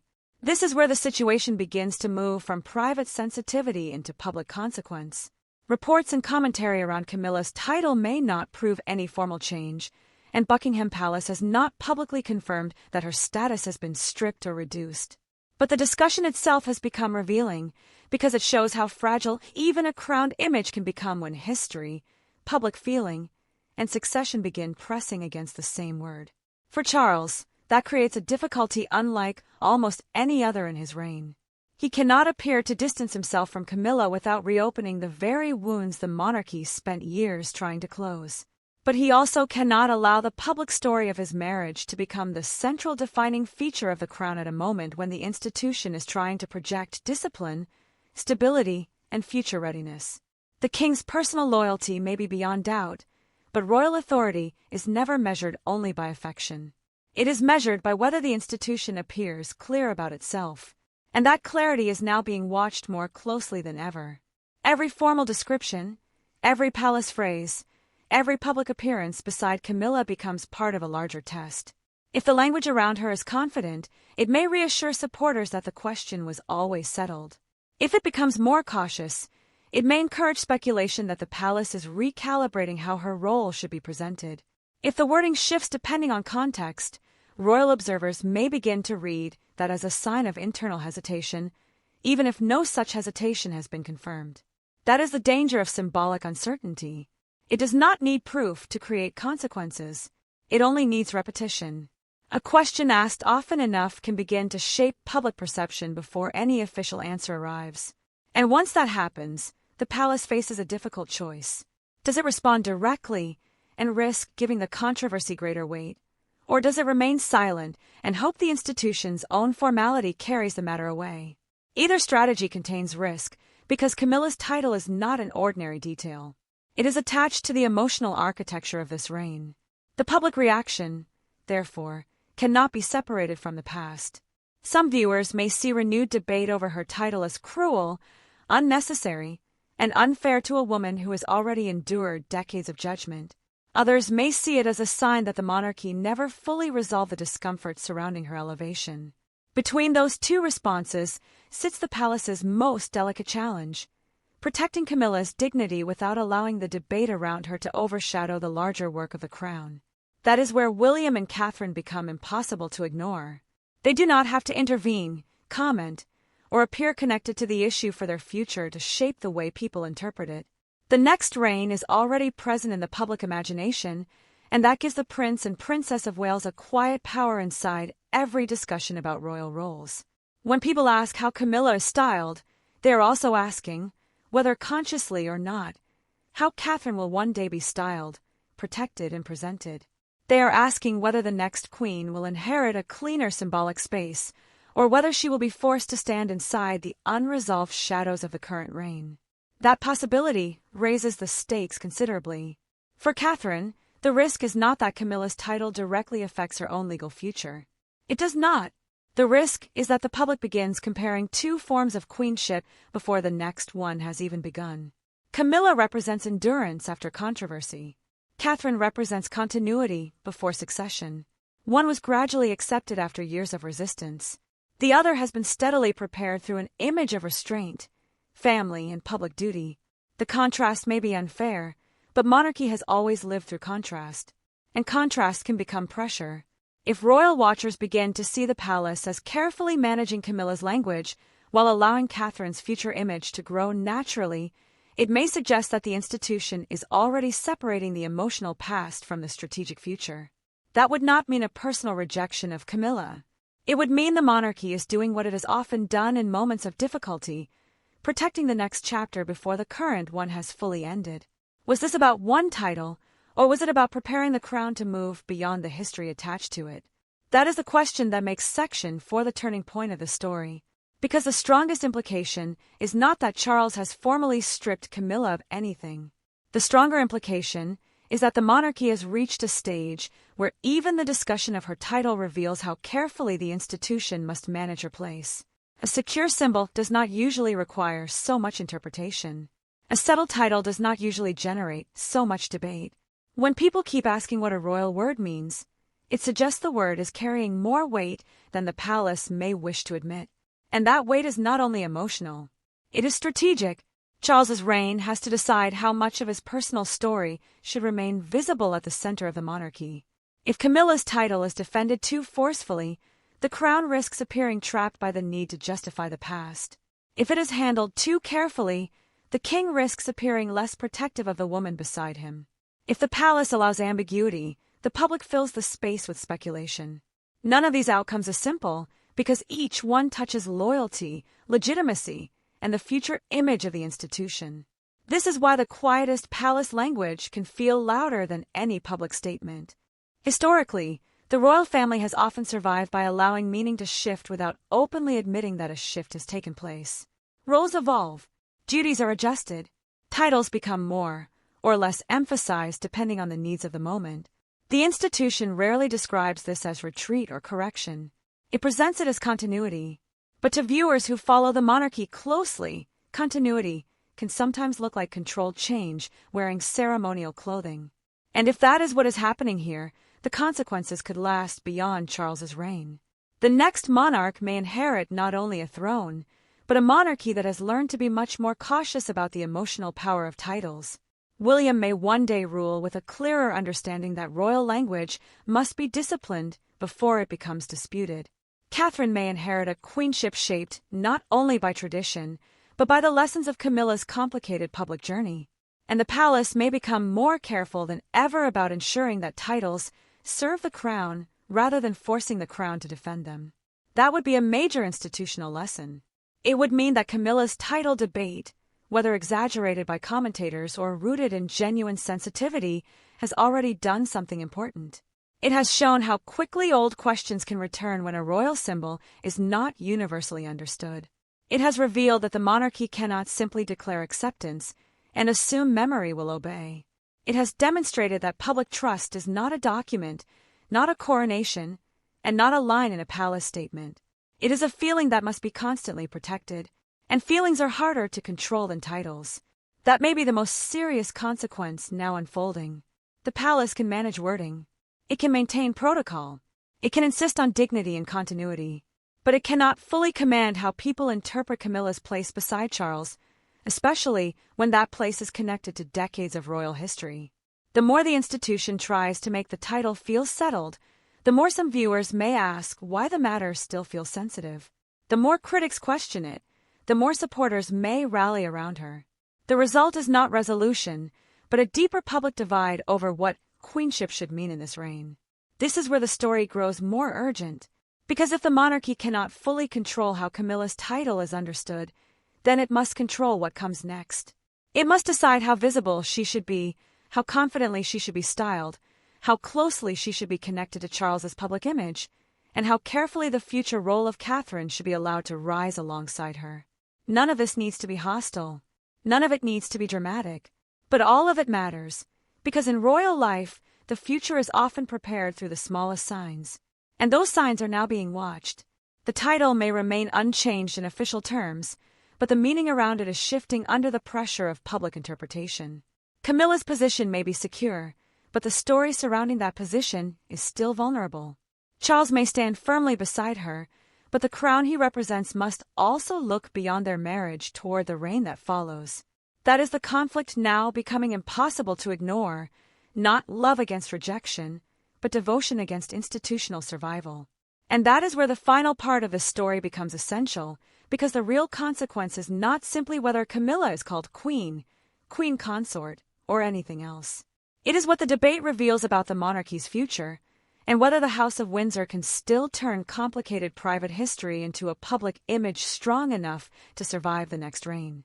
That is why the final meaning of the story does not rest on one phrase alone. It rests on the uncomfortable truth that the monarchy is now operating in an age where even the smallest uncertainty around a title can expose the deepest questions about power, memory, legitimacy, and succession. Camilla's position may remain officially secure, and Buckingham Palace has not publicly confirmed that King Charles has stripped her of her status. But the intensity of the discussion reveals something the palace cannot easily avoid. Her title is not simply a matter of protocol. The title of Duke of Rothesay and the other Scottish titles which I've had the honour to carry for so long, I now pass to Catherine. There is a document inside Buckingham Palace that very few people have been permitted to read. It carries the king's signature, a royal seal, and language so precise that constitutional advisors spent weeks refining every sentence. And when Charles finally placed his pen down after signing it, the people standing in that room did not celebrate. They understood, perhaps better than anyone, that what had just happened would change the shape of the British monarchy for generations. But before the full weight of that moment can be understood, it is necessary to go back to the beginning. Because this document did not appear suddenly. It was the result of months of tension, a single confrontation inside Windsor Castle, and a series of private conversations that the palace had gone to considerable lengths to keep out of the public record. King Charles III had been watching the dynamics inside his own household shift for some time. Since his accession, the question of how authority would eventually move into the next reign had never been far from his advisors' minds. Transition planning, the careful, largely invisible process of preparing royal duties and responsibilities for the next monarch, is among the most sensitive work the palace undertakes. It touches on staff loyalty, public trust, ceremonial influence, and the delicate balance of personalities that a functioning royal household requires. What made the situation in Charles's case more complicated than any purely procedural challenge was that it involved 3 people he loved, and a conflict he had hoped, for a very long time, he might be able to avoid. Catherine, Princess of Wales, had spent more than a decade building something that is genuinely difficult to manufacture inside any institution: public trust earned through consistency. She had not sought influence through proximity to power or through political maneuvering. She had earned it through restraint, through discipline, through showing up during the most difficult periods of the monarchy's recent history with composure that even her critics found hard to dismiss. By the time Charles began working seriously on the continuity framework, the confidential document defining how royal authority, ceremonial leadership, and household control would pass into William's future reign, Catherine's standing, both inside the palace and among the wider public, had become one of the institution's most significant assets. Commonwealth consultations pointed to her. Household assessments described her. Public confidence data confirmed her. The question was no longer whether she would be central to what came next. The question was what that centrality would mean for the woman who already stood beside the current king. Camilla, queen consort, had arrived at this chapter of her life after a journey that had cost her, and those around her, a great deal. The controversy that surrounded her relationship with Charles, the years of public hostility, the gradual and hard-fought shift toward acceptance, none of that had been simple or painless. What she had earned through those years, or believed she had earned, was a place not merely in the present reign, but in the one that followed it. Her household, her advisors, her circle of trusted allies, these were not simply personal comforts. They represented what she understood to be her continuing relevance inside the institution she had sacrificed so much to serve. And for a long time, there was no formal reason to believe that relevance was under threat. Then came Windsor. The Commonwealth reception planning meeting had been called to coordinate arrangements for a major forthcoming event. Catherine, Princess of Wales, was expected to chair the Future Strategy Committee. It was not a surprising assignment. Her role in public engagement, youth outreach, and patronage reform had been growing steadily, and palace officials had come to rely on her in those areas with increasing confidence. But when the meeting convened, with King Charles and Prince William, the Prince of Wales, both present, the Queen consort objected. What she said in that room, directly, in front of the future king and his father, was not a quiet expression of concern. It was a direct challenge. There cannot be 2 queens directing this family while I am still here. Catherine did not argue. She closed her briefing folder, looked toward the monarch, and asked calmly whether her presence had become an obstacle. Charles did not answer immediately. His silence lasted only seconds, but those who were in the room would later say that it struck harder than anything he might have said aloud. Prince William pushed back his chair and made clear that his wife's future authority was not Camilla's to restrict. The king called for calm, but the atmosphere in that room had shifted in a way that no procedural courtesy could undo. What nobody in that meeting fully understood at the time was that those few minutes at Windsor were about to become the foundation of something far larger than any of them had anticipated. Charles, according to the documented record prepared for the succession files, returned that evening and requested the confidential transition papers. He wrote across the Windsor record 4 words: "Continuity requires clarity." Within 48 hours, constitutional advisors had been instructed to begin drafting the instrument that would determine not just how the next reign would begin, but who would be permitted to shape it. And yet, as significant as that decision was, It is what happened after the document was signed that revealed the true cost of what Charles had done. Because the people most affected by it had not yet read it. And when they did, the private reactions inside Buckingham Palace, Clarence House, and Adelaide Cottage told a story that the official language of the instrument could never fully contain. What Catherine found when she opened the envelope beside William would leave her completely still. What Camilla found inside Clarence House, reading alone, would cause her to push her chair back so sharply it struck the wall. And the sealed annex attached to the decree, the section deliberately withheld from the main text, contained a second set of clauses that neither woman had been told to expect. The full picture of what those pages contained, and what they set in motion, is where the story becomes something that goes far beyond a palace disagreement. It becomes a question about what the monarchy is truly willing to sacrifice in order to secure its own future. The sealed annex was not, as it turned out, a minor procedural addition. Constitutional advisors familiar with the mechanics of royal transition documents later described it as the most operationally significant section of the entire instrument, the part that would determine not simply who held authority in the next reign, but how that authority would actually function in practice. And what made the annex so consequential was not only what it granted Catherine, Princess of Wales, but what it simultaneously dismantled.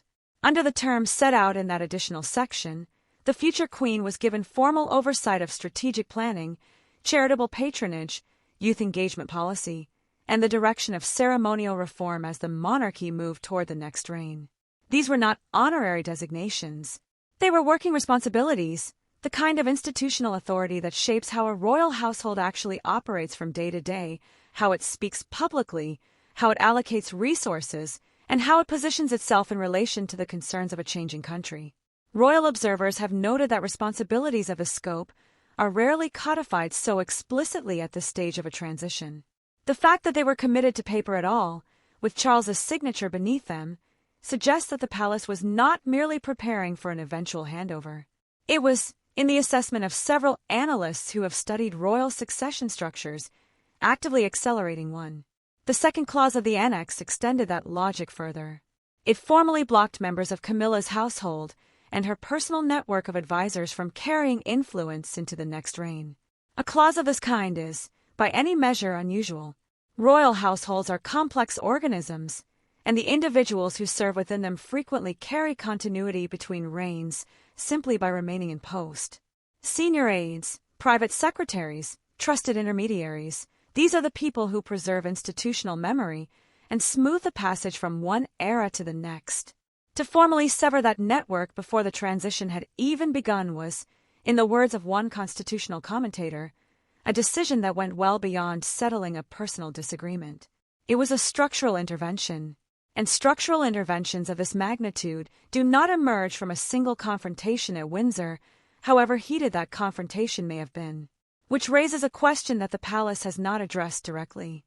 How much of what was written into this document had been forming long before that reception planning meeting?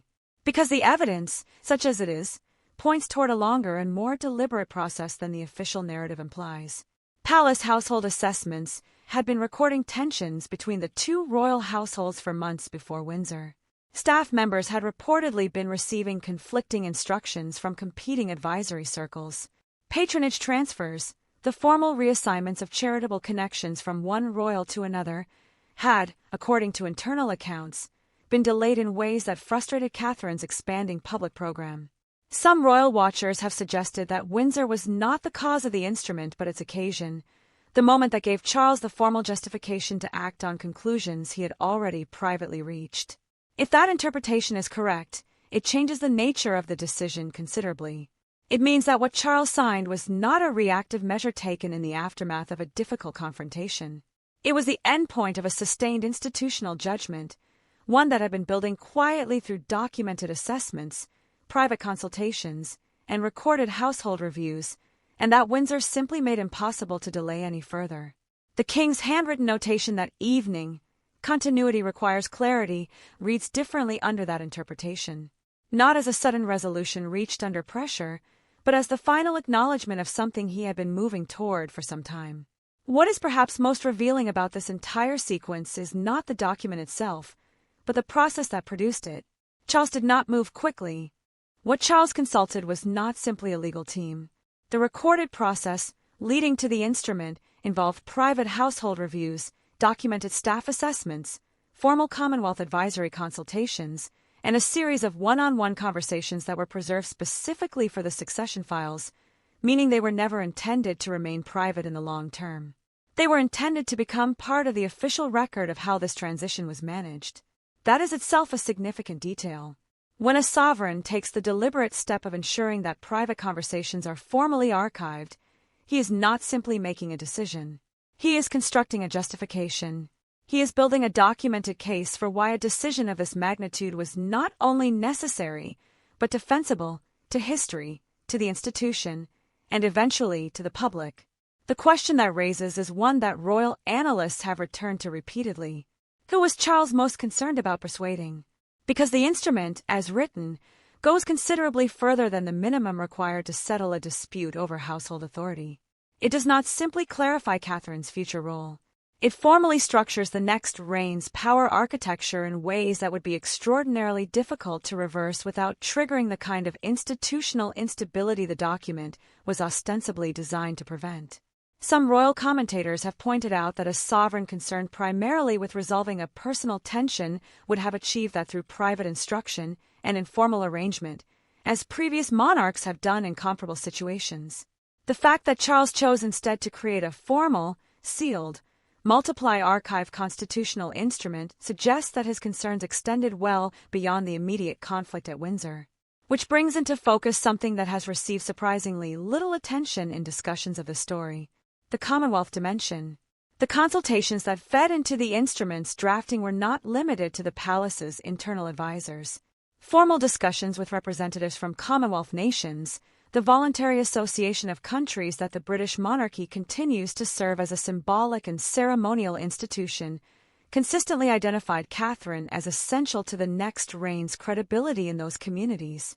This matters more than it might initially appear, because the Commonwealth relationship has never been more structurally uncertain than it is at this particular moment in the monarchy's history. Several member nations have, in recent years, raised serious questions about the future of their royal ties. The monarchy's ability to remain relevant across those communities depends, in part, on its ability to present a future leadership that those communities can connect with. And the assessments that reached Charles's desk pointed, with unusual consistency, to one person. This introduces a dimension to the instrument that transforms it from a family document into something closer to a foreign policy one. If Catherine's elevation was seen internally not simply as the right outcome for a difficult household dispute, but as a strategic necessity for the monarchy's international standing, then the removal of competing influence from around her becomes less about personal preference and more about institutional clarity. An incoming queen who begins her role with her authority visibly contested, whose decisions are reliably second-guessed by a parallel network of advisors still carrying influence from the previous reign, is a queen whose public credibility is compromised before she has taken a single formal step. Royal observers have noted that this kind of divided authority is not merely uncomfortable, it is historically dangerous for monarchies that depend on the perception of unity to maintain their legitimacy. It is worth pausing on that word, legitimacy, because there is a broader argument embedded within the architecture of this instrument that has not yet been fully examined.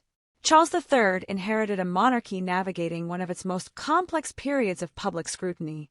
The years preceding his accession had produced departures, disputes, allegations, and a sustained public conversation about the monarchy's relevance that had, at various points, threatened to permanently alter the institution's relationship with large sections of the British public and with audiences far beyond Britain. Against that backdrop, the future reign does not simply need a capable queen. It needs a queen whose public standing is beyond internal challenge, someone whose authority within the household is so clearly established that the institution can present a unified face to a public that has grown increasingly sensitive to signs of dysfunction behind the palace doors. Seen in that light, the instrument is not primarily about Camilla at all. It is about the structural conditions required for William's reign to begin with the kind of authority that the monarchy's current position demands. Camilla's removal from the future governing structure is, in this reading, incidental to a larger design, a consequence of the instrument's purpose rather than its driving motivation. Some analysts have argued that this distinction matters enormously because it changes the moral weight of what Charles did. A king who acted primarily to diminish his wife's future influence is a different figure from a king who acted primarily to secure his son's reign and calculated that the two objectives could not simultaneously be achieved. Whether Charles himself experienced the decision in those terms is something only he and his closest advisors know. What the documented record reveals is that he spent weeks reviewing evidence, consulting widely, and considering alternatives before the instrument was drafted. That process of deliberation does not, on its own, tell us what weighed most heavily on him. But it does suggest that the decision was reached with a degree of care that is difficult to reconcile with the idea of a sovereign acting impulsively or out of personal preference alone. And yet there is one element of the recorded process that sits uncomfortably alongside that narrative of careful institutional reasoning, one detail that has quietly complicated the picture for those who have studied the timeline most closely. Because embedded within the succession files, beside the formal assessments and the constitutional advisor's recommendations, is a record of a private conversation between Charles and William that took place weeks before Windsor. A conversation in which the future king spoke clearly about what he believed the next reign required. A conversation that Charles later described, in the recorded account prepared for the archive, as the moment he understood that delay was no longer a responsible option. What William said in that room, and what it reveals about how much the prince already understood of what was being planned, may reframe everything that has been presented as Charles's decision alone. The private conversation between Charles and William that the succession files preserve is not described in full anywhere in the documents that have been reviewed. What is recorded is its outcome, the king's written acknowledgement that, following that exchange, he understood delay to be no longer responsible, and a single phrase attributed to the Prince of Wales that constitutional advisors later described as the clearest expression of the next generation's position they had encountered. William did not ask his father to act against Camilla. He did not request her removal. What he communicated, according to the archived account, was something more structural and, in some ways, more difficult to argue against.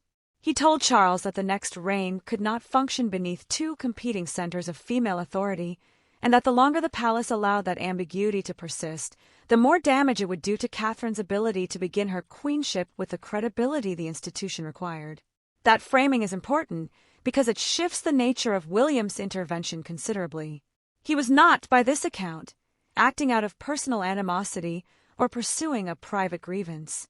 He was making an institutional argument, one that the evidence the palace had already gathered largely supported.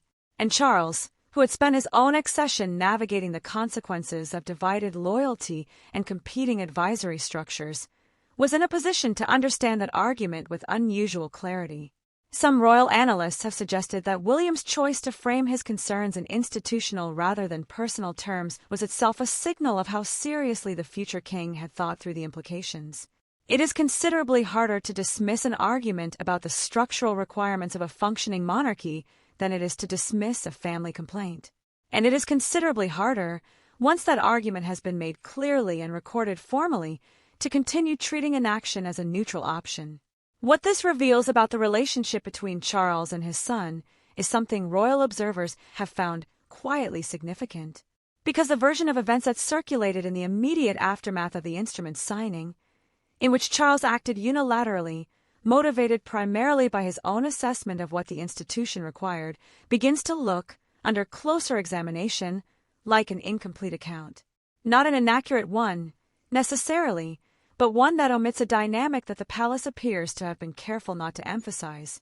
The sovereign signed the instrument. That much is beyond question.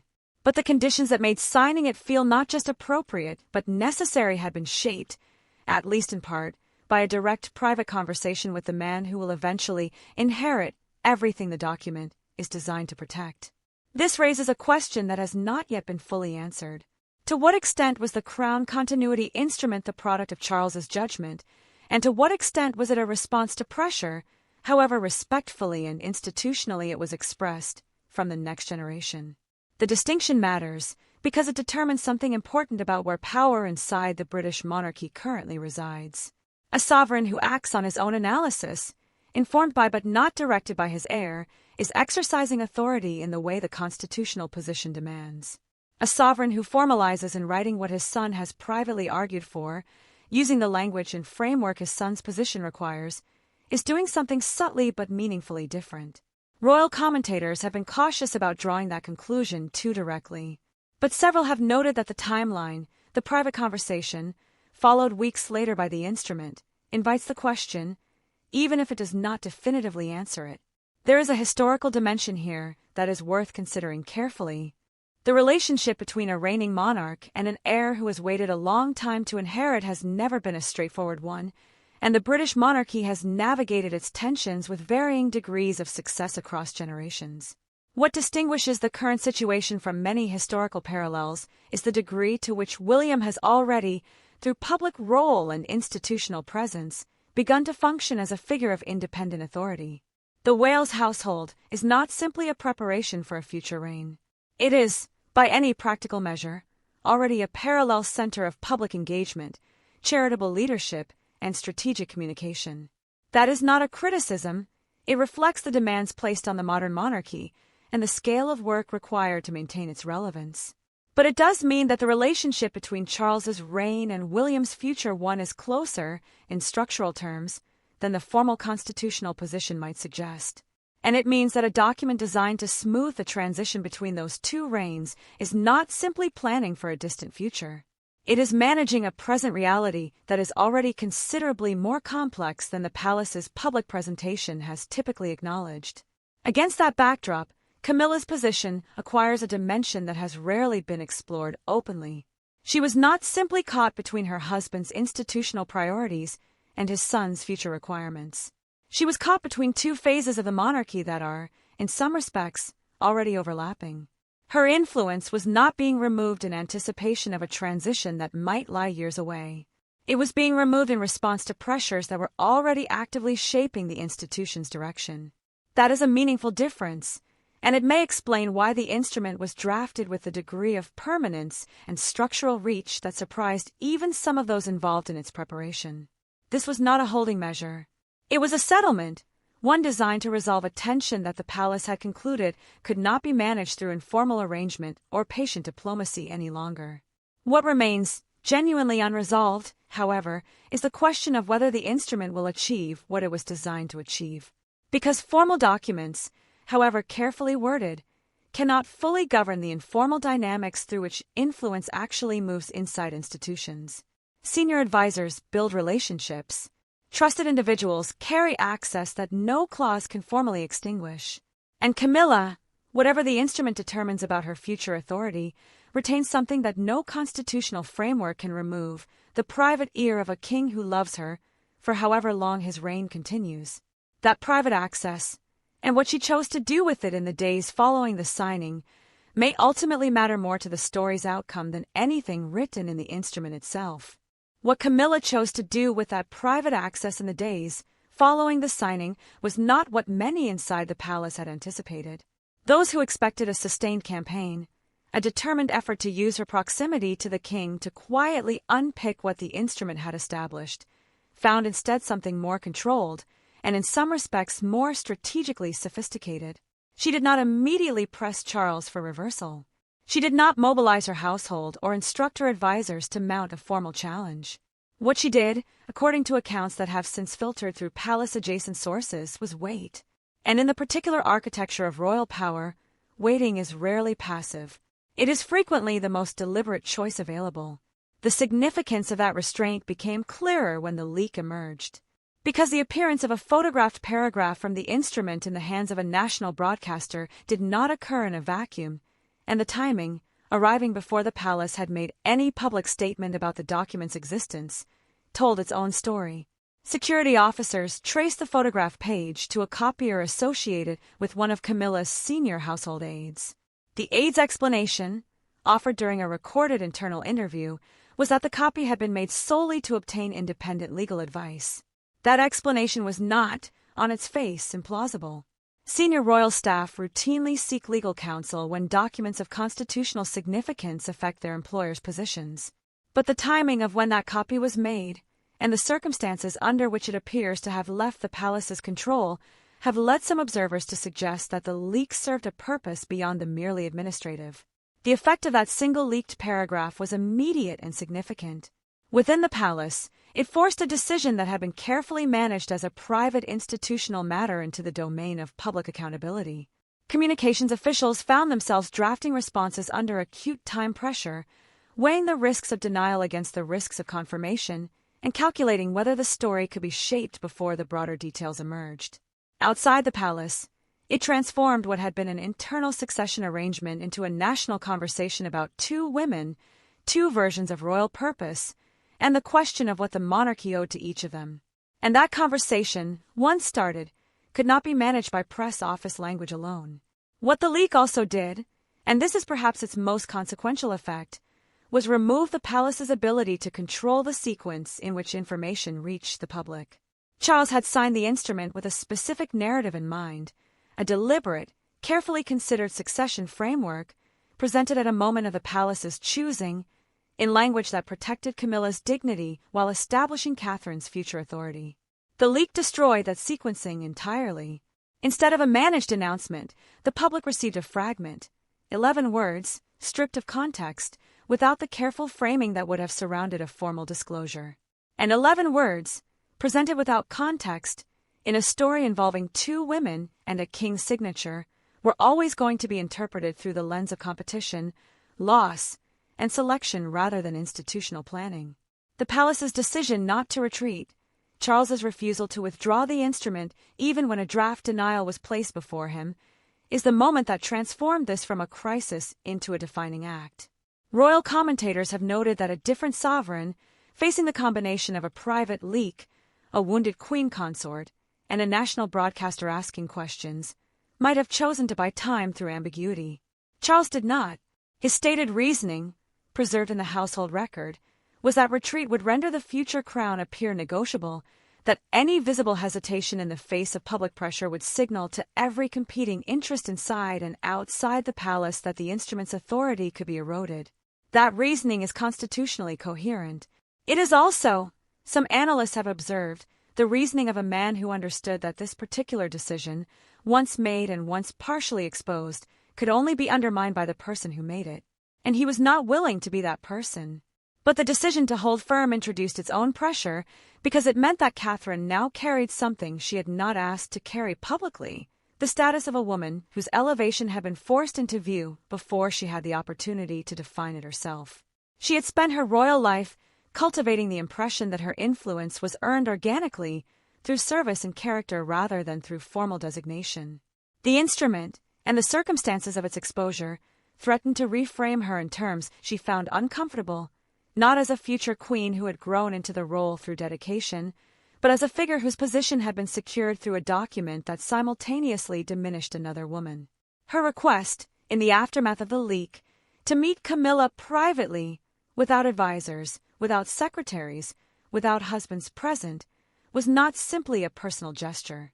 It was a deliberate attempt to recover the human dimension of a story that institutional language had stripped of it. That meeting, in the small garden room at Clarence House, lasted long enough to change something that no document could have changed on its own. Catherine's opening words, that she had not come to take anything, were not diplomatic formality. They were, by several accounts, the sentence that shifted the atmosphere entirely because they addressed directly the interpretation Camilla had been carrying since she first read the instrument alone. The queen consort had read the document as a verdict on the value of everything she had endured. Catherine's presence in that room, and the honesty with which she spoke about her own fear rather than her own elevation, offered something the instrument could not, the possibility that what had been taken from Camilla was not a judgment of her worth, but a consequence of circumstances that had become structurally impossible to resolve any other way.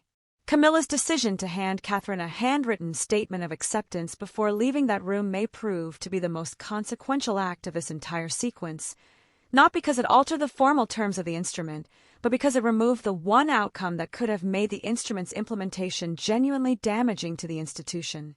A queen consort who publicly contested the document, who allowed her private grief to become an active political opposition to the next reign, would have created a division within the monarchy that no succession framework, however carefully written, could have contained.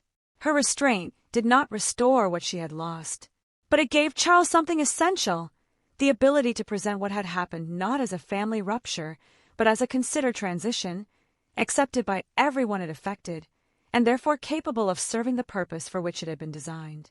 Whether the British public will ultimately interpret these events through the lens of institutional necessity or personal cost depends, to a considerable degree, on what the palace chooses to emphasize in the months ahead.